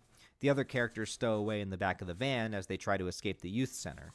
But once they get to Springwood, things are so ridiculous. Any sense of realism goes out the window because it's not just a broken down town. It's like comically empty, feeling sort of like a Goosebumps episode or something. There's no children, no kids at all. How does this town actually function? You have teachers that are teaching to empty classrooms, the weird Roseanne cameo. People are speaking to invisible kids. Everyone is acting mentally insane and wandering around like zombies. It's so silly. It's also even harder to place in continuity when, if this movie does take place in 99, the next movie in canon takes place in 2003, so somehow within that 4-year gap, the town goes completely back to normal with tons of teenagers existing here. Now, I know they didn't plan on another movie being made while making this one, but in canon, that creates a huge problem. I guess it's just something that we got to ignore. Even more frustrating is that this movie fucks with the lore even more, and it's not just adding history and backstory to Freddy. That can all work fine, even if it's weird, but Freddy's powers are once again completely inconsistent. For example, Carlos, Spencer, and Tracy go to this empty house on Elm Street, but after they go inside, the house changes form to the 1428 Elm Street condemned house. But they're not in the dream world yet, so how the fuck did this happen? They didn't go to sleep before entering the house, but somehow Freddy has the power to camouflage the house's appearance, and for some reason, the way the deaths happen are all very different in this movie too. Freddy does still absorb their souls, which is good for continuity, but this time, once he kills somebody, their bodies just disappear. Like in the real world, they just disappear, they vanish, gone. And on top of that, once they go, nobody remembers them. Freddy's about to kill Carlos and Spencer in this movie, and after that happens and they get back to the youth center, nobody remembers who they were. It's not even anything that's played into. It's just a short minute-long scene that explains that they've been forgotten. Something you could completely remove from this movie because nothing about it is mentioned beforehand and nothing about it is mentioned after, and it doesn't have anything to do with the plot. So why even include a change that's that huge in the entire structure of how dreams work within this universe that's never been mentioned before? What is the point of putting it in this movie if it doesn't mean anything? It's such a stupid change. I don't understand it. Anyways, the first death is Carlos, obviously using his hearing aids as the plaything, first removing it, making him deaf so that Freddy can jump around behind him screaming for comedic effect, and then he gives him a super enhanced hearing aid that every sound is now amplified to the highest degree. And yeah, Freddy pulls out an actual chalkboard to scratch his claws against. Sure, nails on a chalkboard is an awful sound, but that's the best we can do. Oh, and then his head explodes. But then, like I said, his body just disappears in the real world, so there's no aftermath. And the next death, oh boy. So even though this movie may take place in 1999, the movie came out in 1991, and video games were just starting to get more and more popular. In fact, the Nightmare on Elm Street game for NES came out 1 year prior to this film.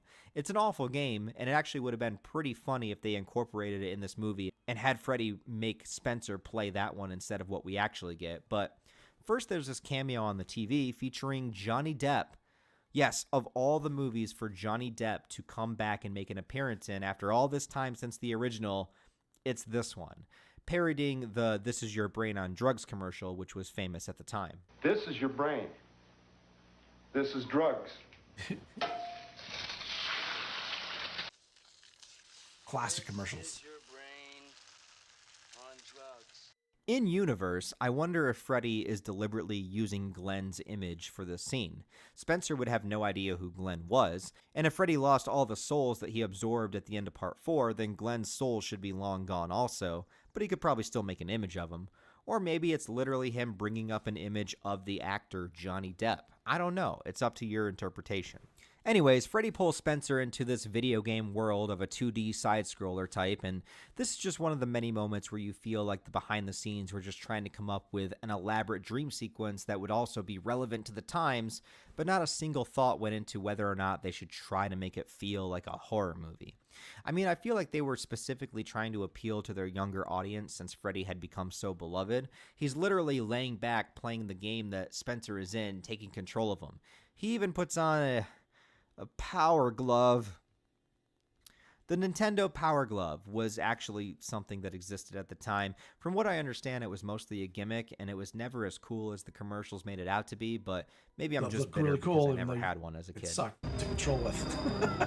The Power Glove for your Nintendo Entertainment System. Now you and the games are one. Freddy has his own special claw version of the Power Glove, though, and I can safely say, even with a Freddy baby from the last movie, this is perhaps the cringiest moment in the franchise. Maybe I'm being a little bit too harsh. Maybe some people love this segment or love this movie, but I always felt like whenever movies try to cash in on the current popular thing, it does more harm to the movie in the long run. By trying to make the movie relevant in the present time, it turns out to date it worse as time goes on. Whereas the original Nightmare film feels timeless, this one, well, even though it slightly makes me miss my childhood, it definitely doesn't make me feel like I'm watching a Nightmare on Elm Street movie. It makes me feel like I'm watching an ad for the Power Glove. Get out of here now, please. Hey, you forgot the Power Glove! John is killed next with more Looney Tunes type moments. Freddy makes him fall from the sky, cutting his parachute, and then pushes a bed of spikes for him to fall on, even acting out of breath just to ham it up for the audience. Killing John off would have been a twist if it wasn't already so obvious that Maggie is the actual child of Freddy. She is also what he needed to bring him beyond the town of Springwood. Why? Your guess is as good as mine. He led John to get to her so that he could expand his reach, entering her mind, I guess, and then being taken to another location. I don't know. Both Tracy and the Doc do have nightmares, but both miraculously wind up staying alive and wake themselves up. The Doc taking a piece of Freddy's sweater with him, giving him the idea similar to the first movie to try holding on to Freddy when you wake up so you can bring him into the physical world to kill him. It's actually kind of funny that nobody has even attempted this plan since the original, and it's one of the few things that I'll give this movie credit for. Maggie decides to go under to confront her father, but not before Doc tells her to put on her 3D glasses. Yeah, no, I'm not kidding. The last 10 minutes of this movie are meant to be in 3D. I've never heard of a 3D movie only having one scene in 3D. Like why even do the 3D gimmick if you only have the budget for doing it 10 minutes? Like, why did they do this? Maggie putting on the glasses in the movie is to signify to the audience, like, hey, remember you're supposed to have 3D glasses? Imagine sitting in a movie theater for an hour and 15 minutes and then all of a sudden being like, oh yeah, those 3D glasses that are totally not discarded and covered in popcorn butter at this point. The only semi-interesting thing is Maggie traveling through some of Freddy's memories. There's him as a child in school killing the class pet, and then the other kids making fun of him, calling him the son of 100 maniacs. which is a nice touch, but would have been more sympathetic if he didn't just kill a gerbil. Then it shows him as an older teen cutting himself with delight. The idea is that his adoptive father, which is played by musician Alice Cooper, would routinely beat him, and so that Freddy taught himself to enjoy pain. And that is actually a really dark and interesting topic to explore, and I actually would have liked to learn more about that. Actually, I wish this whole movie was actually more of a Freddy backstory than what we actually got.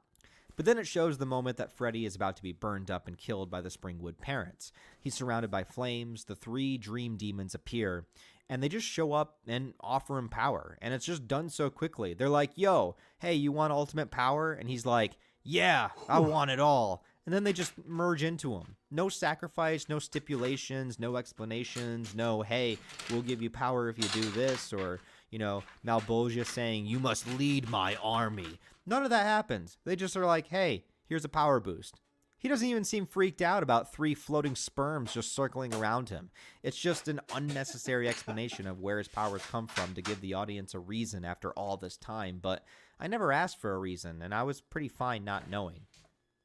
Anyways, Maggie does pull Freddy out of the dream, for real this time, unlike the ambiguity of the first movie. First, he appears in human form, pretending to be fragile, but then transforms back into how we normally see him. I think the rules are similar to Part 2 in that he still has power in the real world, just is severely weakened and obviously can't control the world around him. But even though he can take a lot of damage, he actually struggles against Maggie. Like, come on. Even without most of his power, you're telling me that Freddy isn't even physically strong enough to fight off Maggie? I mean, the ending kind of makes him look like a bitch, I'm not going to lie. And somehow Maggie is an expert at throwing knives because she manages to pin him up against the wall, stab him with his own glove, and then, hey look, that pipe bomb comes back into play. She just blows him up. Yeah, that's it. That's how Freddy is defeated for good. A pipe bomb. How anticlimactic can you get? But another thing, for Maggie to get out of the room before it explodes, the doc literally rips a metal gate off the hinges. What the fuck? Do you have any idea how strong you would have to be to do that? Why wasn't he the one fighting Freddy if he has this incredible Hulk level of strength? And this isn't like in a dream world similar to Kincaid, who believes himself to be strong, and so he is. This is the physical real world. Has anyone ever commented on this moment? I don't know if any other reviewer has ever mentioned just Doc having this incredible superhuman strength out of nowhere. Like, what kind of steroids is this guy on? The movie then ends with a close-up of Maggie saying, Freddy's dead. And then it fades to black. I will give credit to them committing to the title of the movie and being the first film to not even moderately suggest there would be a continuation. There's no tease, there's no twist. It's just Freddy's dead and credits, so I can respect that at least. But good lord, this movie is a monstrosity. It's Freddy at his least threatening and most comical, but comes off mostly cringy. There's so many extreme lore changes, like the bodies disappearing, people forgetting them after they die, Freddy's shape-shifting houses in the real world, so much lore dump that's unneeded by giving Freddy a daughter, a past wife, weird dream things swimming around, and absolutely no satisfying feeling of a resolution. This movie feels so disjointed from the others, at least with 3, 4, and 5. They had a consistency to them that is not present here. A consistency with their characters, the setting, and even some of the cliffhangers. This one just makes up its own random-ass ending. Freddy explodes. It could have been way more creative, and this was the end, or it was meant to be. But it is the last solo Freddy movie within this continuity. It ends on a whimper, giving in to how the wide majority interpreted Freddy rather than reinstating him as how he was originally created to be. They were having fun with it, and you can tell that. And you could look at another horror-turned-comedy franchise like Evil Dead, and by the time you get to Army of Darkness, it's pretty wacky and silly. But at least that had the same team behind it making it. And even Army of Darkness is my least favorite of the original trilogy, but whereas Army of Darkness has this fun adventure and charm to it, Freddy's Dead just feels like it's trying too hard. And as a finale, it doesn't live up to the legacy that came before it. Sadly, it's one of the worst of the bunch. But now that we've gotten through it... All right, I think so believe it or not, this video is only half done. The rest is on all the other stuff that comes after it. Absolutely amazing. I don't think I can continue another 3 hours. do give him a like. Do give him, go over to Real Life Ryan's channel. Throw that video a like. So we got to do a die roll. We're going to do a die roll. How many times we'll shuffle the wheel? I got to bring the wheel up. And I also I gotta shout out Maritime Madness. Again, we do have a creator code there. Go to maritimemadness.com and enter Elfstar Streams 10, and you'll save on your next order. Give them a little shout out there. Thank you so much. In the meantime, though, we are going to roll some dice. So let's roll a die here. Holy crap, guys, we rolled a 20. That is a critical hit. That's right, a critical hit. That is amazing. Perfect. Woohoo!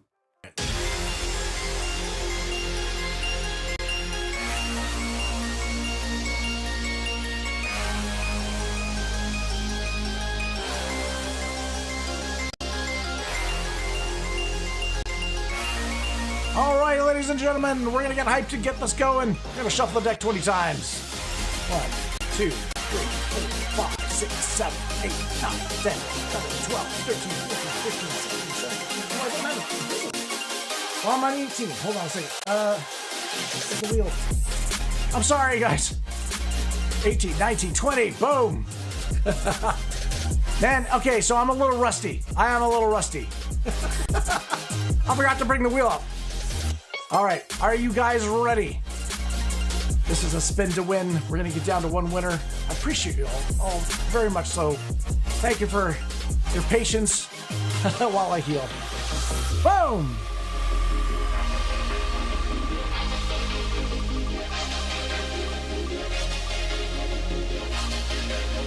Oh my gosh. First on the wheel, last on the wheel, but first in my heart.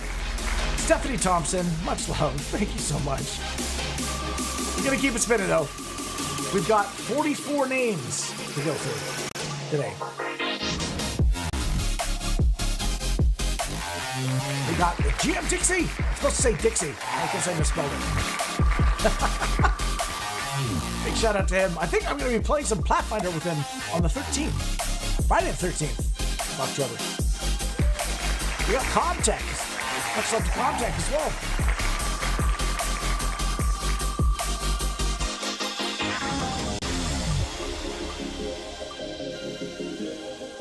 And we got the lovely Elizabeth.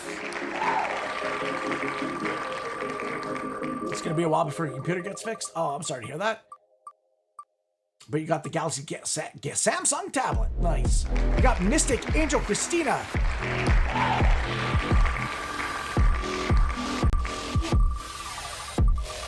All right. Who else we got on this wheel? We got MD Witt. MD Witt, thank you so much. This is the nightmare drawing going out to somebody out there in the wild. Oh, is it? It's Elizabeth.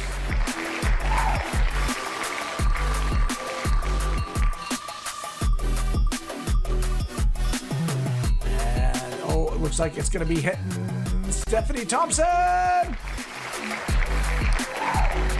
Are you seeing it on the TV? Does it look good on the TV? I spent a lot of time on this flesh. You made it for the spin? Woo! GM Dixie! Unfortunately, Jim, I think you got eliminated. Comtech. Big shout out to Comtech. Hail! Hail! How are you doing, my friend? I hope you're well.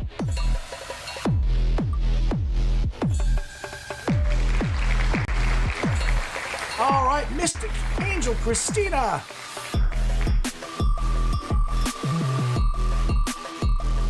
Landed on his nose. Awesome. Elizabeth from Kick. So this is the first one Halloween drawing we've done. We're going to do one each week. More modern monsters. Last year we did Universal monsters. Now we're... oh, Stephanie. Stephanie got hit. I believe the rights to this character went to Wes Craven's estate. It used to be owned by New Line Cinema. And I had no idea they cranked out these 6 films in 7 years? Holy crap. Lindsay John Paranormal, big shout out to her. Now you want to watch Nightmare on Elm Street. We've got, it looks like, Black Cat 5 from D-Live. That rhymes. I don't know. I'm going to have to assess it tonight, guys. My wrist is a bit stiff right now, so I'm going to, trust me, after the stream, I'm going to be icing it. Ace Hardcore. Patreon.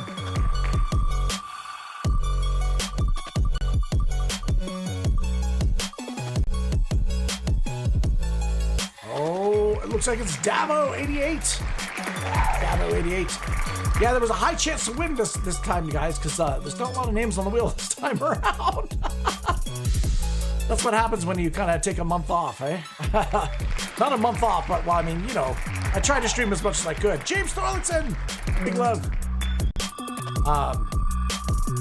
For those who know, I was trying any way to kind of stream without having to use my hands. It was difficult. MD Wit from Patreon, much love.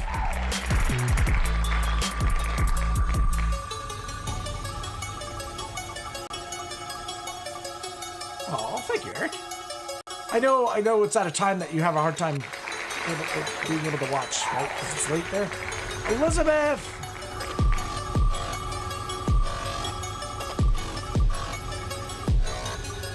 Oh, we got pieces still on the wheel. MD Wit 60.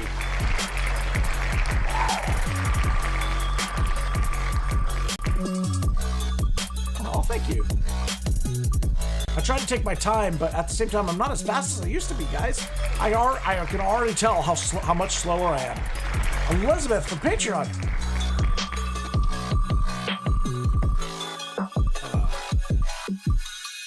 You know what the great thing is, guys? I didn't make a mess. I didn't make a mess all over it.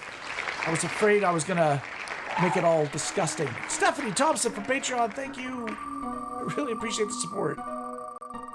Here we go. We keep going. It's gonna be landed on this guy named Pablo. Pablo.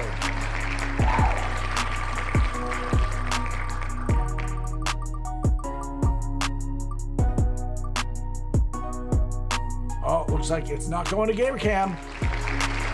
Gamercam raised his interest as soon as I told him it was going to be Nightmare on Elm Street. Or sorry, Freddy Krueger. Next week, can you guys hazard a guess what next week's monster's gonna be? Mystic Angel Christina. Elizabeth, you're still on the wheel, believe it or not. Oh man. Definitely got hit, but 70, I think, has the most entries, so her name's gonna come up a lot more than everybody else's. Oh, this is Danny G. Oh, Danny G. It was close. We're on 19, guys. No, sorry, 18. We got 18. 18 names.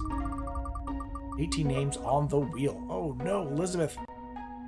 Oh, Elizabeth, I think that was the last one. Whoa! What's happening? I'm getting a level up feeling on the channel here. Who leveled up? Somebody level up. Did you level up? Hail to the king, baby. Nice play. Awesome. Well, Casey, let me excuse me. Is that a 2 month? No, that was a 1 month. Holy crap, we got 2 celebrations at the channel. Love it. Appreciate that. Okay, let's keep it spinning. We keep it spinning. I hope you guys are well. I am looking forward to playing with you guys on Friday. Friday the 13th. Your power is growing. Getting bigger. MD Wit. Okay. Oh gosh, MD's names come up a lot. Was that it for MD? I think so. I think she's gone. Oh, okay. All right. 16 names on the wheel. 16 names. Well, speaking of monsters, we got Monster J in the house. MJ. Much love, MJ. It was not meant to be, though. No.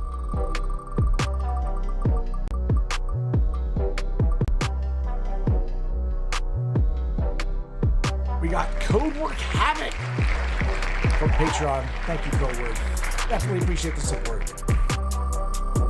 14 names. Oh, looks like it's hitting on Emma. Emma UK 23 from the UK. Oh no, you know what? MD is still on the wheel. She has one more entry. Oh, wow. We got Eric Walker. Now, Eric, you're not out yet. You still have one more entry. Bam. All right, we're on to the final dozen. Oh, Mystic Angel Christina. Her name is up. It has to be removed. Okay, we'll get down to the final 10 and we'll do a prediction.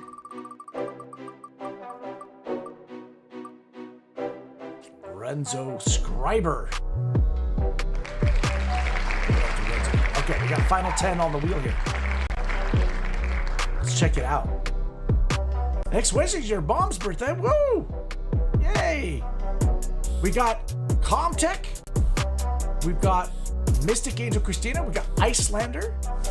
We got 2 Stephanie Thompsons. We got Lindsay John Paranormal. We got Pieces. We got Eric Walker. We got Yummy the Vampy. And we got MD Wit. Those are our top 10. We made it this far. But it's the finals. We gotta make it all the way. Yes, quivering fish.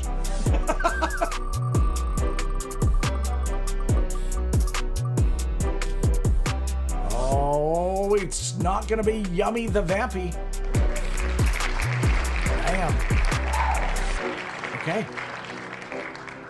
9 left. Who's gonna be taking home Freddy? Freddy. Oh my gosh. Comtech. Comtech is not gonna be taking Freddy home. Nope. All right. Do we have any predictions out there? I always try to predict someone who has never won a drawing on the channel before. And that would be, I know Pieces. I see Pieces' name on there. I don't think Pieces has won. Eric has not also won on the wheel as well. Those are 2 names. Hey, Suki! Suki, how you doing? We did a retrospective of Nightmare on Elm Street, all the movies over the last 3 hours. I was playing up in the top here. All right, here we go. We got spin. Oh shit. Well, damn it, Pieces, damn it. Why did you hold out longer? God dang it. All right, let's spin it. Make it hurt, not so much. I was like, it's gonna hit Eric now, isn't it? No, Stephanie. Actually, Stephanie, it makes it. You called her out, now she's out. I predicted. You know what? My Mystic Elven balls, man. God damn it. You know. That's right. Balls. All right, Stephanie Thompson. I have to remove one of your names, but you're still in there. You're still in there. All right, we got Mystic. We got Icelander, Stephanie Thompson, Lindsay John Paranormal, Eric Walker, and MD Wit. Spinning it. But who's winning it? Oh shit. Stephanie got hit with a double. Damn it, dude.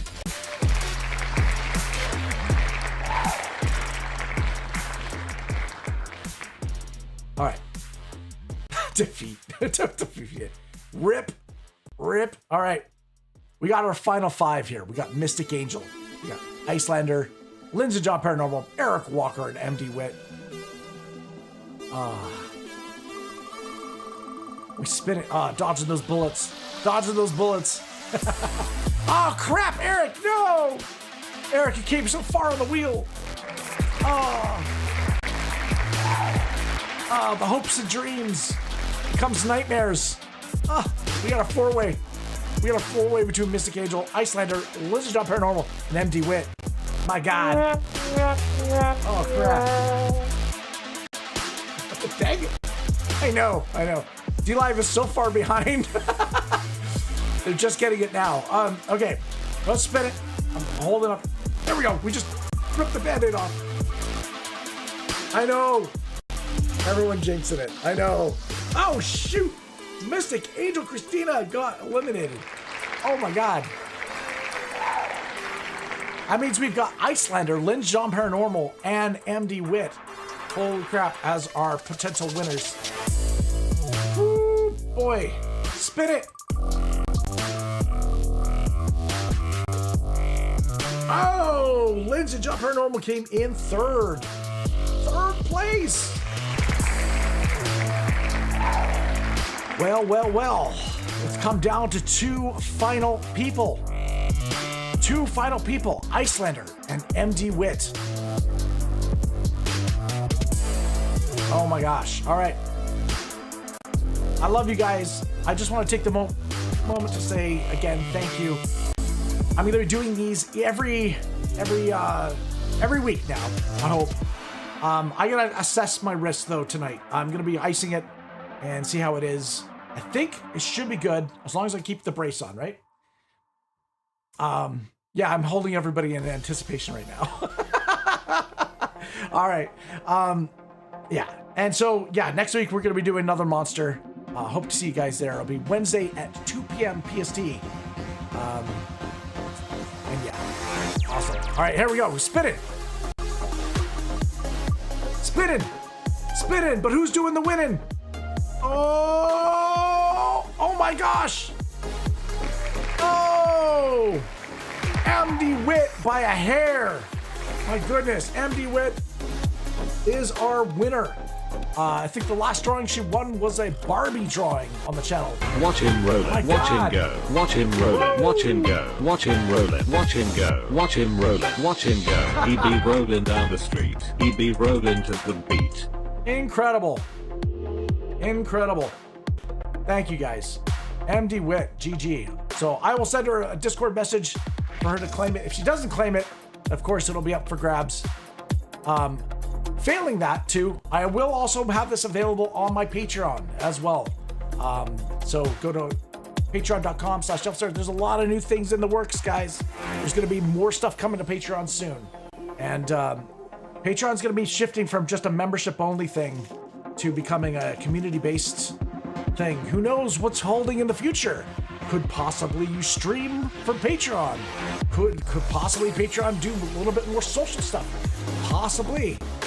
All I can say is feedback matters, and I'm full of feedback. Holy crap. I love you guys so much. I appreciate you. I'm gonna go ice my wrist. Thank you guys for joining me on the stream.